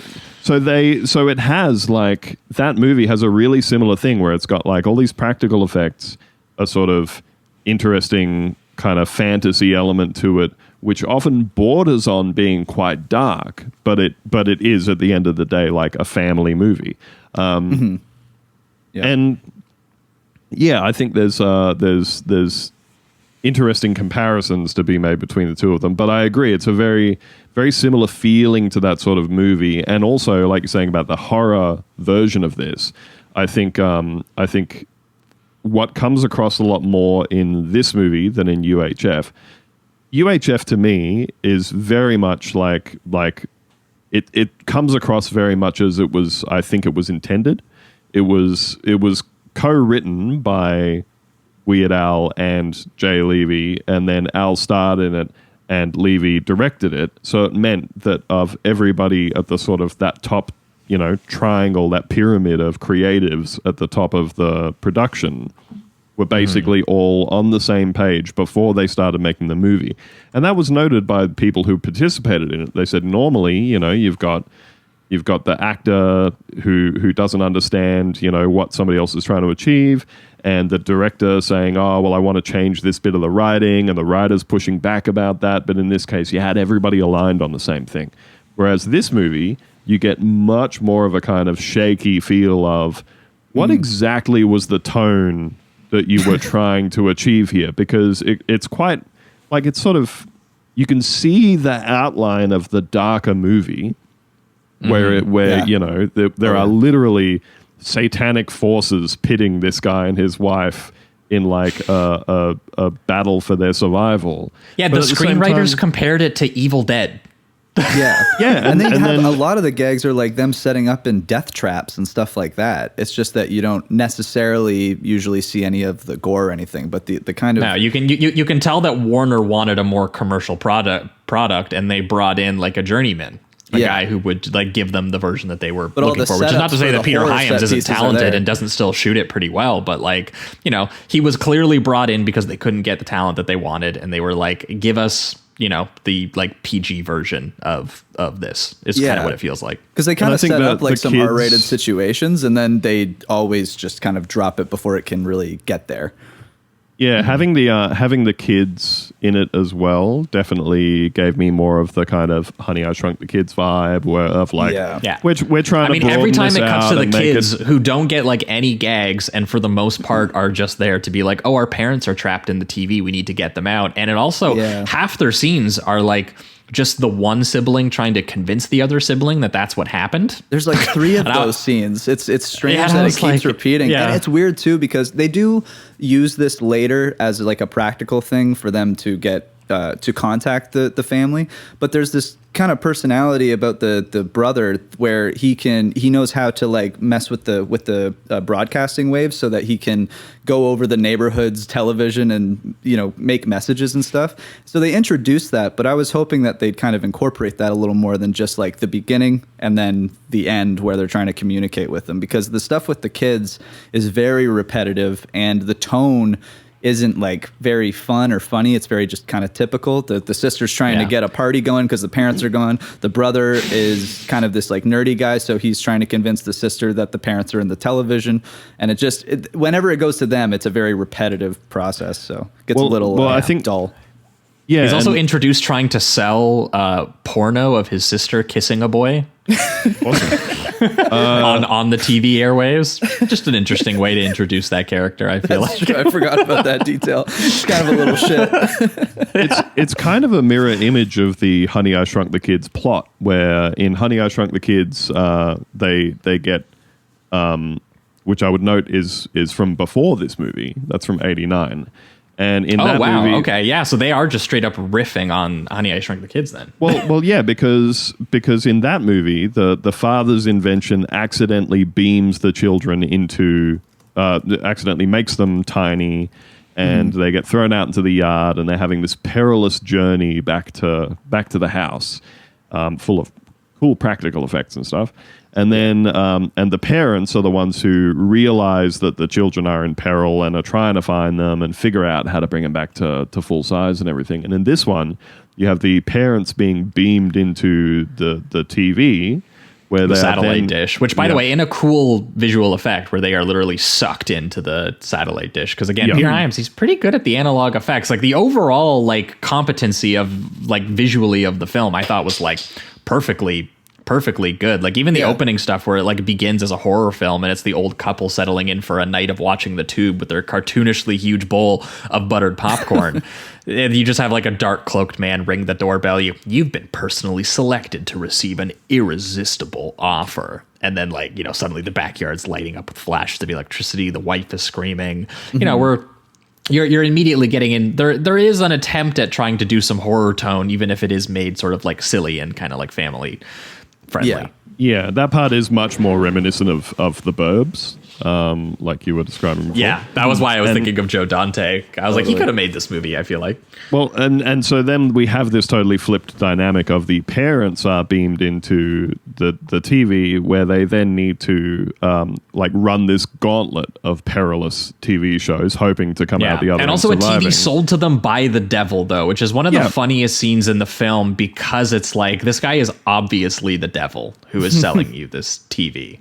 Because you're just straight up like, you know, like you have the guy who's addicted to the TV. He lives with his wife, Helen, played by Pam Dauber, and she's an ad executive for vitamin products, who basically feels neglected by the fact that all he does is watch classic movies and basketball, and he can't even turn the game off for a minute to discuss their life together or go on a weekend vacation or have sex. And she's at one point, she breaks his TV by throwing an object into it, and then we cut to a shot of the smashed hole in the center of the TV with a mini portable TV now on top of it that he's put there so he can keep watching TV despite the fact that she has smashed it. And when this door-to-door figure arrives for him, it's this man named Spike, played by Jeffrey Jones, incredible character actor, Amadeus, Ferris Bueller, Beetlejuice, Ed Wood. Speaking of Tim Burton, he was clearly involved in this when it was originally meant to be a Tim Burton movie. Don't look up why he hasn't been in many movies either. Don't look up any of these guys ever. Yeah, Jeffrey Jones playing emissary of Satan actually kind of works out a little bit. Yeah, there we go. But it's so funny when he shows up, like he just has a bad vibe, and like the devilish smirks that he's making, and he's just straight up like, I'm going to offer you a new satellite dish. Here's a universal remote. It has 666 channels of heart-pounding, skull-blasting entertainment. There's unlimited entertainment. 666 channels. Continue. Yes. Snatched from the ether and slammed into your brand new 44-inch 900-line resolution 3-way expanded Matrix Dolby Stereo TV. You know, some people would give their souls, figuratively speaking, for a TV like this. Escape maniacally laughing while he drives into the fucking earth as he finishes selling him the TV. Into the dead end. And again, you know, we get more of a direct thing of what this movie is trying to say to us, where he says, you know, hands in the remote saying, escape from all your failures and woe. Yes. You know, by disappearing into this. And again, I think we could probably go back and note that like this is again a window into a very different time in content consumption. In fact, we didn't used to call it content. You know, we used to call it entertainment before this current era of even more corporatized, endless pipelines of stuff being pumped into your face. But like this idea at this point of like, we're going to give you hundreds of cable channels and it's on 24 hours a day and you can sit in front of your TV. At that point in history, that was like as much content as you could possibly ingest. You know, if you could stay conscious, you could watch TV for 24 hours straight. Right. And it was like the prime era as well of being able to get that entertainment in your home. You didn't have to leave to go and watch a movie. Like they had VCRs, you know, you could play a movie in your home without film or a projector. You could watch game shows, you could watch movies, you could watch talk shows and sports. And at one point he's just watching The Maltese Falcon. Great film. Yep. Yeah. You can watch movies, watch sitcoms, you got all these different things. And it kind of reflects that, it reflects part of the sentiment of UHF as well, which is like all of the kind of weird stuff you see flipping around late at night on strange channels. But even back then, like this is something that I've noted watching some movies from the 70s and 80s lately, is that it's very interesting to see like either conceptions at the time of like their current time or of their idea of the future of what content consumption was going to be like. Because if you watch, you know, if you watch something like 2001, you've got the astronauts, they're there on the shuttle and they're like watching the news on these big tablets. Basically, they effectively look like an iPad, you know, with sort of full and space travel has been corporatized and there's like advertisements on it, and you know, like But I would note that in that case, they're both watching a live broadcast of something in space on their iPad type device. Or if you watch something like Back to the Future 2, you know, you have the scene where Marty Jr. comes in and he turns on the giant TV and he says, "Give me channels 12, 24, 42, 55." Like, and he rattles off all these things so that he's watching like 8 or 16 channels at the same time or something. And so the conception was ways that you could be consuming more content. But nobody was guessing that like we would at a point completely move away from the conception of like broadcasting, where you would be at the whim of somebody else putting something on that was playing and you could tune into it when it was playing. Nobody sort of guessed that we would move away to broadcast kind of being gone, and instead viewers get to choose what they want to watch and when 100% of the time, 24 hours a day from like myriad different sources. In this movie's conception of what like crazy futuristic TV enjoyment, it's like you have 600 channels and of just the most bizarre content, which is what leads it into, similarly to UHF, where they came up with a premise to just have bizarre parodies of television shows that they could just sort of channel flip through. And so this one dates it to, you know, like the devil is making all of these TV programs as sort of you know, elaborate ways of harvesting souls as he sees it. And Spike, the guy who sells him the TV, operates in his control room. And, you know, he's like, well, this is a way to very hilariously take life and give them to the devil in like extravagant and kind of ironic ways. And we bring them down as candidates. They are forced to endure hell-o-vision, and they live inside these horror parodies of things that they might flip through the channels as if they're almost like obstacle courses. Like at one point we see the neighbors who get kidnapped in the opening scene. They're told that they're on like a Tokyo vacation show, and then they just get squished by Godzilla. And then bam, now their souls are owned by the devil. And that's that. And one of my favorite bits about that is that they're like, and as part of the Geneva Convention in the War for Souls, we have to offer them a chance to survive for 24 hours. So if they can make it through 24 hours of the obstacle courses of the various television shows, then they get to go home. But if they don't, they get killed. They're the property of Satan. And there's this part too where like Eugene Levy is one of the guys who works he's one of Spike's underlings who works in the control room. And he's walking a new guy through the room, this USC film like grad. And he's like, "You're joining the production team," and I love that he balks at the idea of that they need subtext to Spike's product, because he's like, your version of harvesting souls is so crass and commercial. We should have more, you know, flavor, more storytelling. We should have more quality to it. Yeah, and which I just love that Spike's response is, you know, we make our show for one audience member, and he has an enormous appetite for misfortune. And so we're just going to make the most hilarious possible over the top deaths that these characters are, going to be put through as they are, programmed into the various shows, and the excuses for all these various shows, which we'll get into a couple of them. But there's like some of the opening ones are like Three Men and Rosemary's Baby. Obviously a sitcom parody where all the men are taking care of fucking Rose. They actually do a pretty good job of recreating the little cradle too. I knew exactly what it was the first time I watched it. I was like, that's Rosemary's Baby right there. Sadistic hidden videos, a prank show where they just tell a woman that her husband died and she cries on screen. They're like, no, look, there's a camera there. There's a camera there. Yeah, that's autopsies of the rich and famous. Find out how James Dean really died while they're like whipping out surgical tools. I love the idea too that because they have that piece of dialogue where they're like, we had to kind of make, they called it through the Geneva Convention, this kind of thing between heaven and hell, that they had to make a deal. I love the idea that God was like, okay, you can do that. That's fine. As long as we 24 hours, set them up with the game. Yeah. And you can do all the fantastical torture that you'd like, as long as you give them a chance to get back to heaven or earth. I think that's hilarious. I don't even know if he might have liked the programming. Okay, Silencer of the Lambs, the Exorcist or whatever it is, or it's like God's got come on, everyone with me. Satan. Yeah. I think that this, like knowing about the horror roots of the movie kind of explains some of this stuff a little more clearly. But also, I think the movie is giving you a much clearer message. It's much more sort of streamlined as a plot and as the message it's giving you, which is like number one, by if you are a person who spends all of your time being a couch potato and not maintaining your relationships and in your family and not ever trying for anything and only ever being a viewer and never a participant in any aspect of your life, you are literally throwing your life away, I think is the first unsubtle message of the movie. And also that it is, literally hell to be trapped in television forever.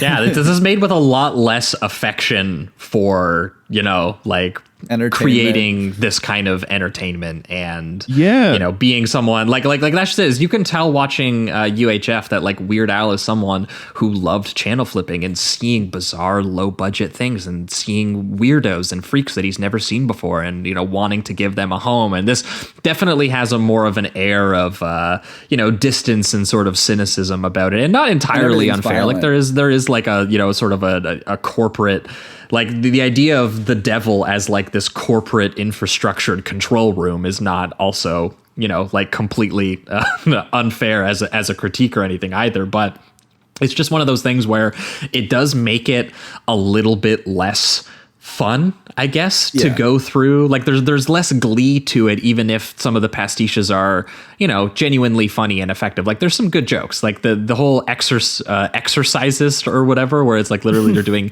jazzercise, but they're having the ladies spin their heads and vomit and shit like that. Like it's a funny joke for the second that it's there, but it just is like, it does feel counterintuitive to the actual narrative being proposed, which is that you shouldn't want to get sucked into all of this bizarreness and randomness, even though you actually do have fun inside of, the thing that they're being sucked into, which is hell, as we've said. Yeah. Well, like you said, though, I think that this one is much more sharp and pointed at the actual programs that they are satirizing. Like, I think that UHF had much more of either the kind of poking fun at something in an affectionate way, or things like Conan the Librarian, which would have literally been, now that'd be funny, like just somebody saying Conan the Barbarian, Conan the Librarian. Wouldn't it be funny if you made a thing where Conan was the librarian?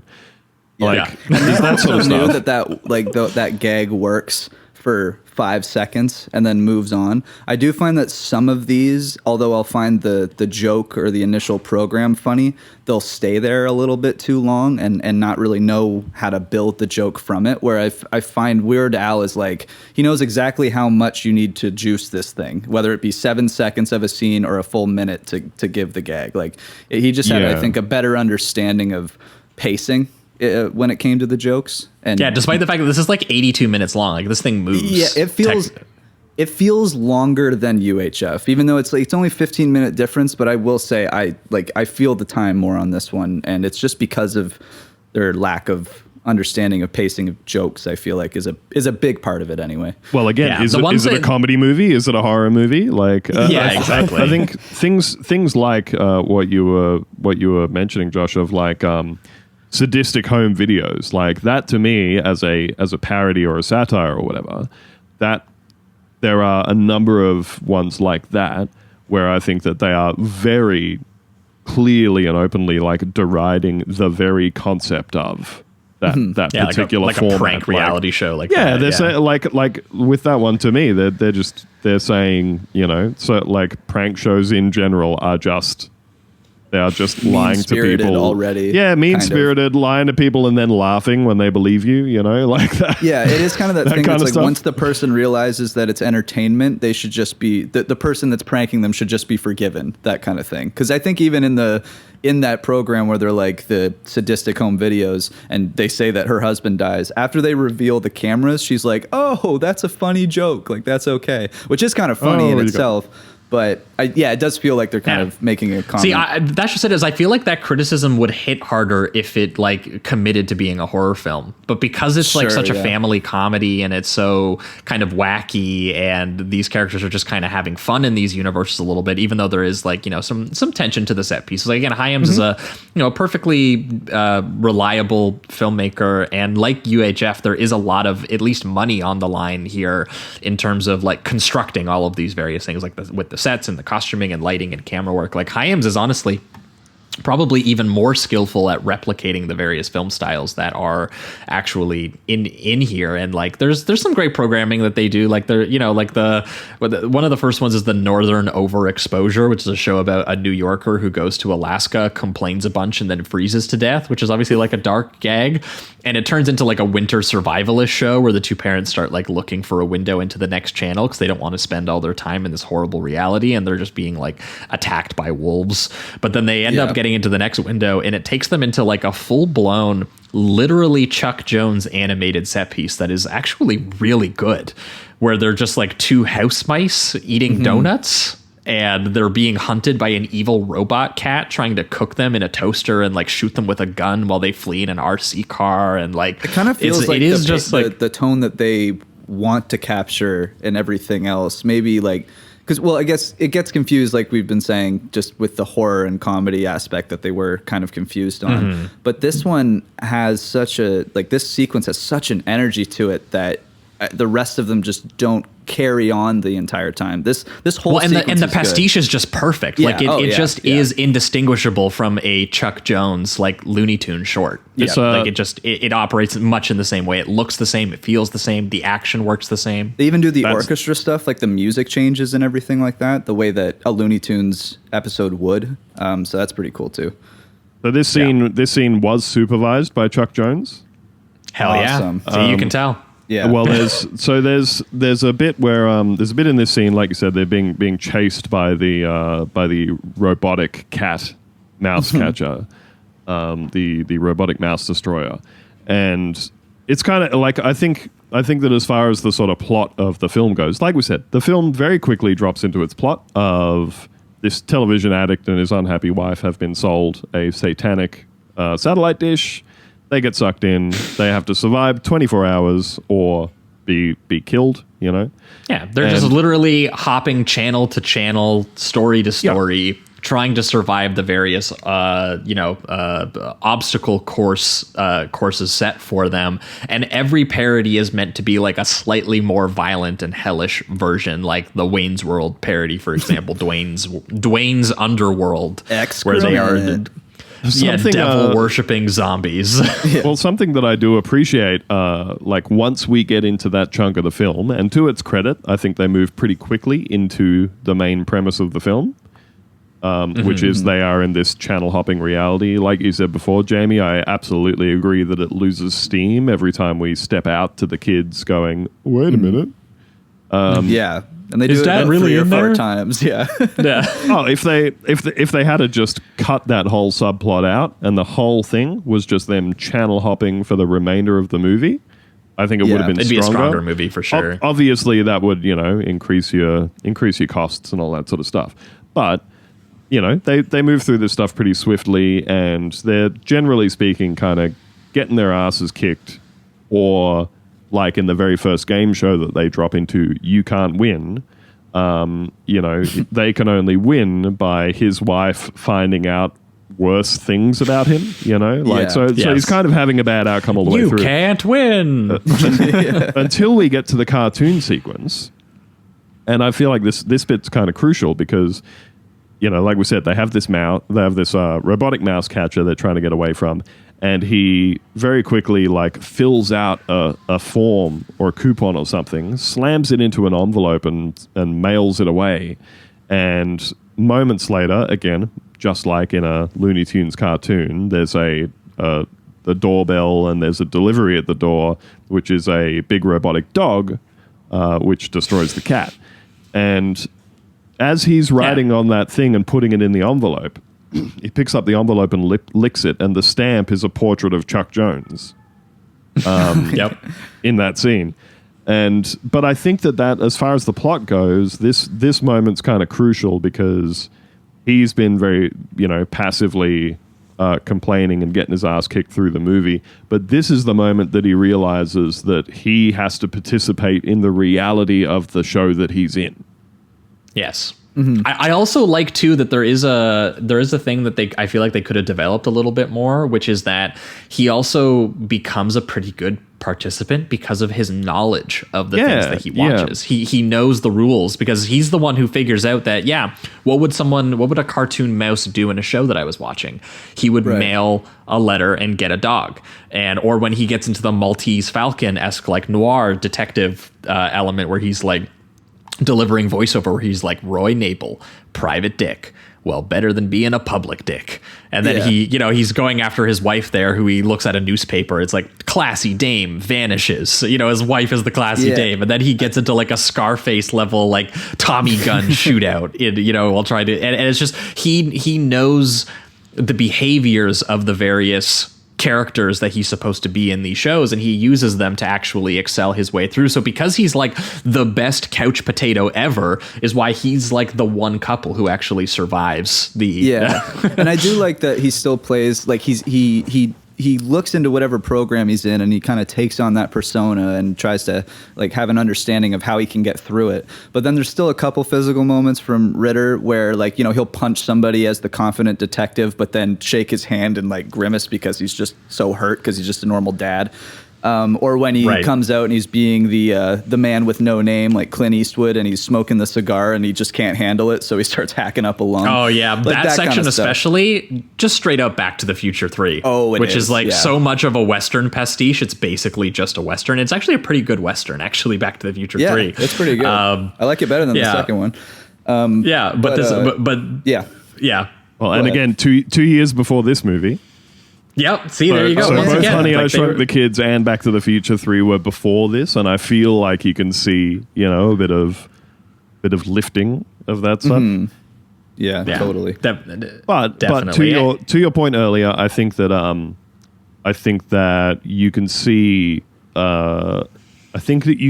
more clearly in particular scenes John Hyam's affection for specific stuff, like when he is parodying a Sergio Leone movie, or when he's parodying a film noir, that those scenes are both a little longer, and and that he has more of a feel and the style's more elegant, the replication of it, and he feels like he knows the visual and the craft of those genres really, really well. Been in the game so long. Mm-hmm. Yeah, absolutely. I think you can feel it more when they're doing stuff that is more aligned with film.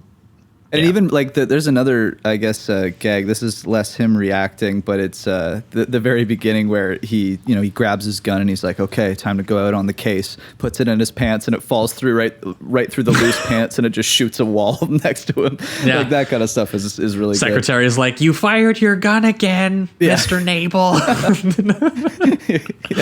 Yeah, so I liked all that stuff where it's like he put on the persona, but then there's these little failures, but he still kind of powers through them as an average dad or father. That kind of stuff I liked a lot. Yeah. Yeah, but most of the rest of this movie just is him going through the various channels and the kids obviously trying to get them out, which they only use to interesting effect in my opinion once. Yes, which is during the Off with His Head French Revolution costume drama section where they're trapped in, where the son actually programs his microphone signal that he was using before to broadcast to the neighborhood, and he gets it into the actual television program and pretends to be God so that he can command the French not to decapitate his father. And that's kind of one of the few moments where the kids are actually kind of helpful, and then they immediately just I guess they realize that would be the end of the movie, so they just destroy the microphone, and they're like, okay, that's it. Now back into the channel hopping that they are doing, where the wife is strapped into the Western pastiche, which does have a pretty good gag, I thought, where she is strapped to the train tracks, which is a classic Western move, but right next to also a ton of barrels of dynamite right behind her. And she just goes, well, he's going to hit me with a train and blow me up? Yeah, seems like a little bit much. Yeah, I do like it. And I will say it gets because this is when they start to go through all the different places that we've even seen previously, because he's battling Jeffrey Jones at this point. And I didn't mind that because it was fun to go through so many in a row. Because they do Star Trek briefly. Yeah. They get into a violent hockey game because Chaim's in hockey, man. I don't know what it is. Yeah, I will say that I think when they do the actual fighting, the choreography is a little bit stiff and a little bit dull. Oh yeah, it's Jeffrey Jones and John Ritter. Yeah, they could only do so much. Even if it was Dan Aykroyd, or I found in my notes here, the other actor was Richard Dreyfuss. That was apparently the other lead that they were looking at one point. So you can tell this was meant to be a much bigger movie. Yeah, totally. Jamie, you know how you were saying before that in UHF or was it Josh? This was hours ago at this point. One of you were saying that we've been talking too long. That in UHF, the only thing that was sort of disappointing to you was when they had a good rhythm going, and then they kind of had to drop out of it to do some exposition. And one of the things that I appreciate with this movie, with Stay Tuned, is how within the logic of the movie they do the sort of channel flips, like them exiting one show and entering another, which is they get into a good rhythm in the finale for sure. Yeah, because there's that portal that they can keep going through. Yeah, and when they sort of do it in the first instance and drop them from the first show You Can't Win into the second show Underworld Wrestling League, it's instantaneous. They find it's actually pretty good wrestling choreography though, with some heavy hits that they're getting fucked up with in that section. I'm wondering if that was Bam Bam Bigelow that was playing the big ogre guy. But yeah, it's instantaneous. So within the logic of the universe, it operates just like flipping a channel, where they don't get any context. They're not walking down a hallway and hearing some sounds before they go in. It's just snap of the fingers, and they're just there and in it and trying to figure out where they are and what's going on. Yeah, and I like that.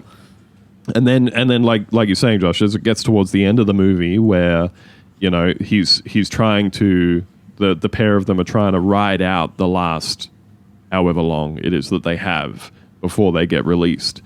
And they're trying to escape from Spike, who's chasing them from channel to channel.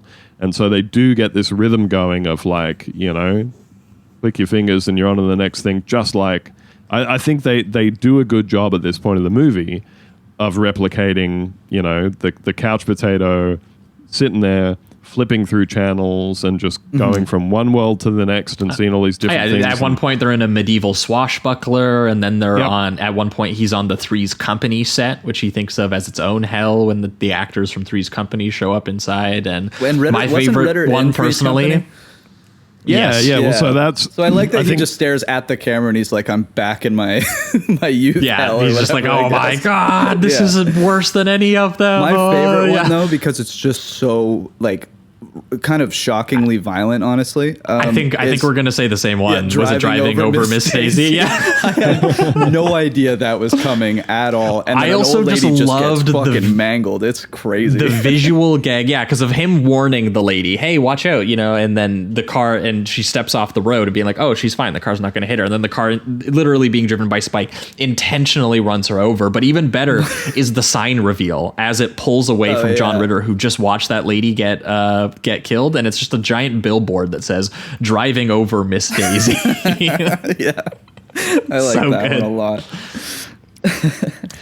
Also, the "Start Me Up" Salt and Pepper music video is surprisingly elaborate. It is almost like think it went on a little Weird Al too levels long. of like replicating the full music video in the foggy industrial warehouse, and the devil is like the fucking DJ. Yeah, I think the sequence itself goes on a little bit too long, and it kind of loses the fight that they're kind of having back and forth at that point. But I do really like the production value of it and all the camera work. It does legitimately look like they're trying to capture that kind of like Salt and Pepper music video. So I do like that. It did break up the fight a little bit, which I found kind of strange. But yeah. I But will, he I will note, eventually looking at wins the- his fight with him there, gets the wife off the train tracks, and he learns the lesson he's supposed to learn, obviously, which is turn the damn TV off. Pay attention to your wife and kids. Go get back into fencing lessons with your kids, all this kind of stuff. All the good stuff. This is some classic anti-TV, pro-family propaganda. yeah. They want Now you, he only what is it they say? He only watches 60 Minutes now. They want you off the TV and out there in the cinema. Yeah, they literally, like, to destroy Spike, they just turn him off or turn the train off or whatever. So that it You is gotta learn to basically turn the TV pretty off. blatant messaging right there. So yeah. Which I gotta say, I get the critique on totally, but I do prefer Weird Al just being like, no. The issue isn't the technology. The issue is that there's evil corporate overlords in charge of it, and we should be in charge of it, That's and we should be right. making beautiful content for each other. Exactly. And of each other, and spreading the good word. It's a more optimistic vision of television, whereas this is definitely, from its horror origins, it's very negative depiction. Yeah. Although I do like the credits, all the TV shows in the credit sequence and all. They clearly Right. were just like riffing, that they were like, how many different TV shows can we make about the devil? Yeah, it felt like Beverly it was like Hills. leftover ideas that they didn't get to make Yes. into sketches. So they're like, well, here's just a couple titles we came up with, I Love Lucifer, The Golden Ghouls, Murder She Likes, the best one, Fresh Prince of Darkness. Yeah, that's a good one. Unmarried with Children, David Dukes of Hazzard, that's an edgy That's one, an honestly. edgy one, yeah. I guess this is television, but Yeah, I think at the end of the day, they're an interesting pairing of movies because you can kind of see that both of them were conceived as, here's this big collection of parodies and satire and pastiches of commercials and TV shows and stuff that we want to build out, and how are we going to turn this into a movie? And they've both taken these slightly different approaches to it. I think, like we said, you can see that one is more successful due to the more sort of genuine affection of the filmmakers and the star, and the other one is a bit more of a kind of, well, we have an overall negative take on the benefit of watching a bunch of TV and like the content of the show themselves, but also, we got a hired gun to come in and shoot it, and we sort of turned it away from what it was originally intended to be, as opposed to in UHF, where they really did just get to do exactly what they wanted to do with that movie. Yeah, with little oversight. Yeah, and it really makes you wonder if a movie that was much more like a straight horror comedy kind of thing, rather than trying to kind of make it into, I don't know, it really does land in that sort of weird area where they don't really seem to make movies anymore in the sort of PG-13, it's kind of dark, but there's not a lot of like overt violence in it or anything. There's a lot of points in this movie where it feels like a family movie. Like, you know, we were saying that we got the Honey, I Shrunk the Kids vibe. Feels like a family movie, but there's a lot of aspects of it that don't read like that at all. And a lot of things like all of these satanic parodies of like TV shows for adults, you're not expecting kids to get those, I think. No. So it definitely you know, is not as successful as UHF because there is just that sort of that there's overarching. A disconnect there. Yeah, there's an overarching sense of not everybody who is making this movie is trying to make it the same thing, and really sort of really unclear on what tone the movie is trying to achieve throughout.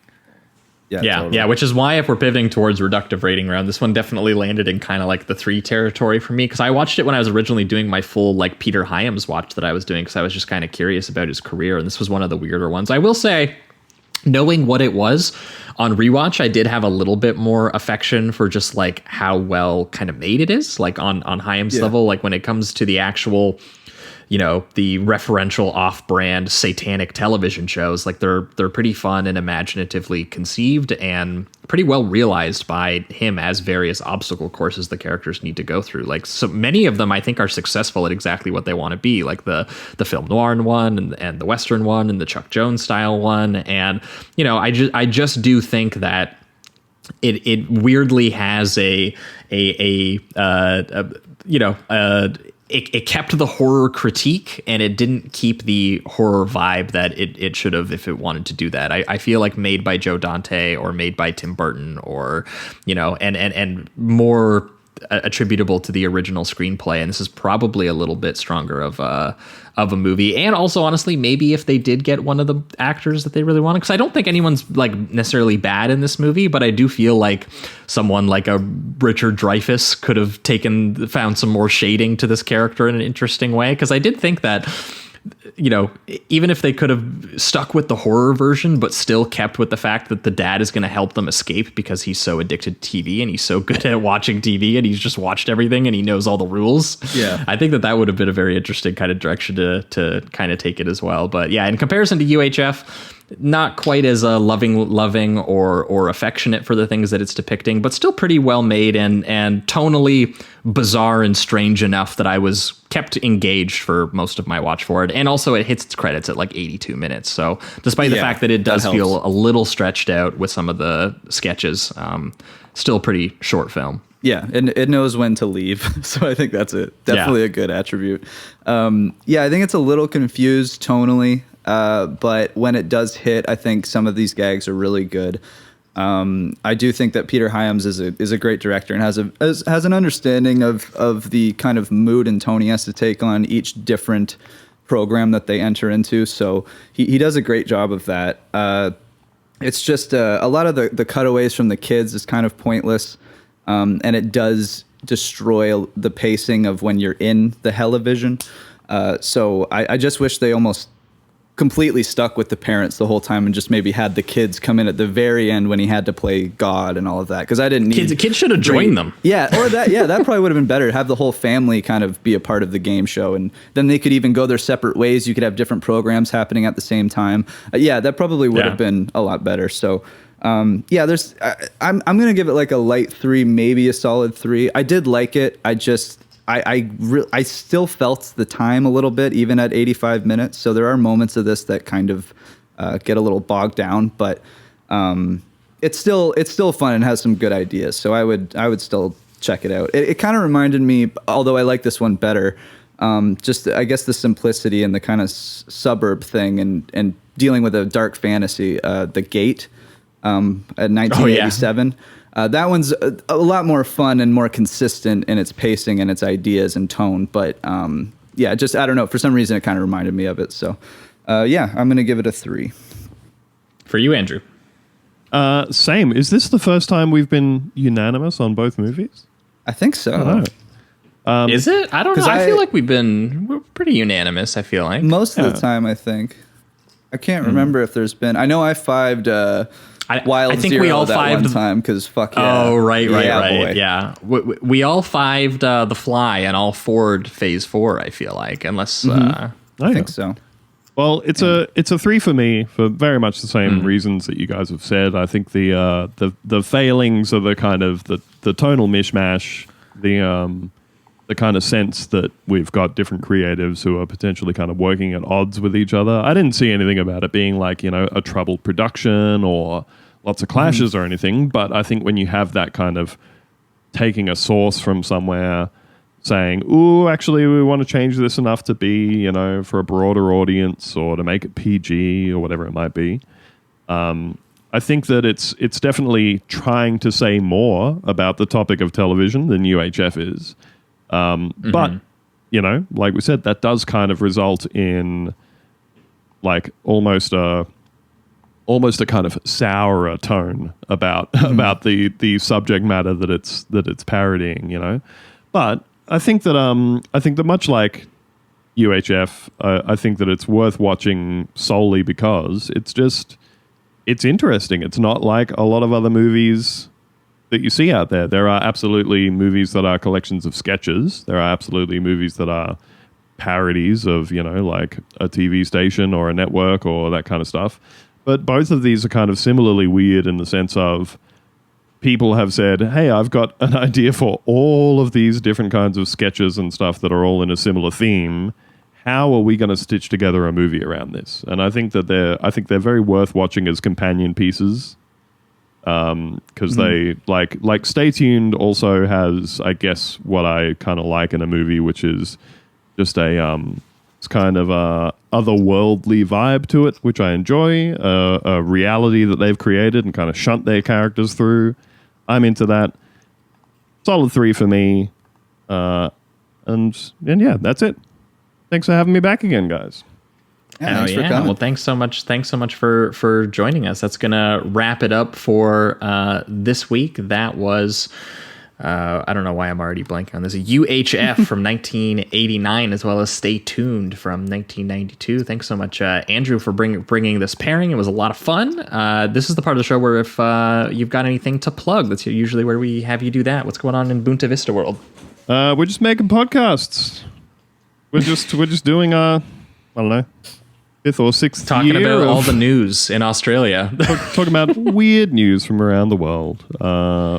Bizarre news, strange segments, stuff you very likely would not have heard covered in other places. Yeah. So you're like you're doing UHF, but for news. That's right. Just flipping around. You never know what you're going to get. Come on by and have a listen. Yeah, we can definitely recommend you go and check out everything that Andrew and Bunta Vista are up to. For our listeners, we are going to be back in 1 week's time where there is a brand new Scream movie currently in theaters. People are chatting about it. Yes. And we've already done our Scream episode, which if you haven't heard, we did a big Scream triple feature episode. It is actually one of our more listened to episodes. So go back and check that out if you want to, if you're like, why haven't I seen them do a Scream episode yet? We have already. Go back, go check it out. But as a result, we wanted to hit some Wes Craven. And talk about maybe some B-sides, some lesser-known Wes Craven films that people don't talk about as much, to show the man some love. Because last year I went through almost every film that he had made. I think I actually did watch every feature. I even watched his porno. Nice. I watched everything that he made. It was a bizarre time, and I came out the other side with one prevailing favorite, though, of his kind of underrated stuff, which was a movie called Shocker. Gotcha. Which is a football player versus a serial killer, and starring Peter Berg. It is a wild, wacky film, and it actually has a channel-hopping climax that is not dissimilar from some stuff that we saw in Stay Tuned. It all connects again. I can't wait. Yes, so I can't wait for you all to see Wes Craven tackle a set piece like that. It's kind of dizzying how good it is. Cool. And we're going to be pairing it with his other film, Deadly Friend, which is a little bit more of a simple kind of like kids teen. It's got a little bit of a slasher element to it, but like it's like a little kid invents a little robot, and the robot goes around town, and there's a killer out there. And most notable because it has one of the most bizarre deaths in Wes Craven's entire catalog of films that I can't wait to hear Jamie react to, which is a basketball exploding someone's head. Yeah. Oh, that's brilliant. Is what that is. Yeah, and it is a chunky practical effect, I will say. Beautiful. So Can't wait. I'm very excited to talk about that. And then in 2 weeks' time, over on the main feed, we have a special guest joining us where I believe we are going to be talking about artificial intelligence films, but I can't say for sure because I have not seen either of these films, but they're both from the 70s. One is called Demon Seed, which I believe is by Donald Campbell, who is the guy who did White of the Eye. So cool. It's going to be our first time talking about him since we did White of the Eye on the show, and we're going to be pairing it with a film from 1970 called Colossus: The Forbin Project, which is one I hadn't even heard of, honestly. So yeah, me neither. I was like, this is a very cool pairing, and I'm very excited to talk with that guest in 2 weeks. So look forward to that episode of some like 70s science fiction, I think it is. So awesome. That's what we'll be talking about in 2 weeks' time. So, yeah, that wraps it up for everything this week. Thanks so much for listening, and keep it sleazy. Keep it sleazy, everybody.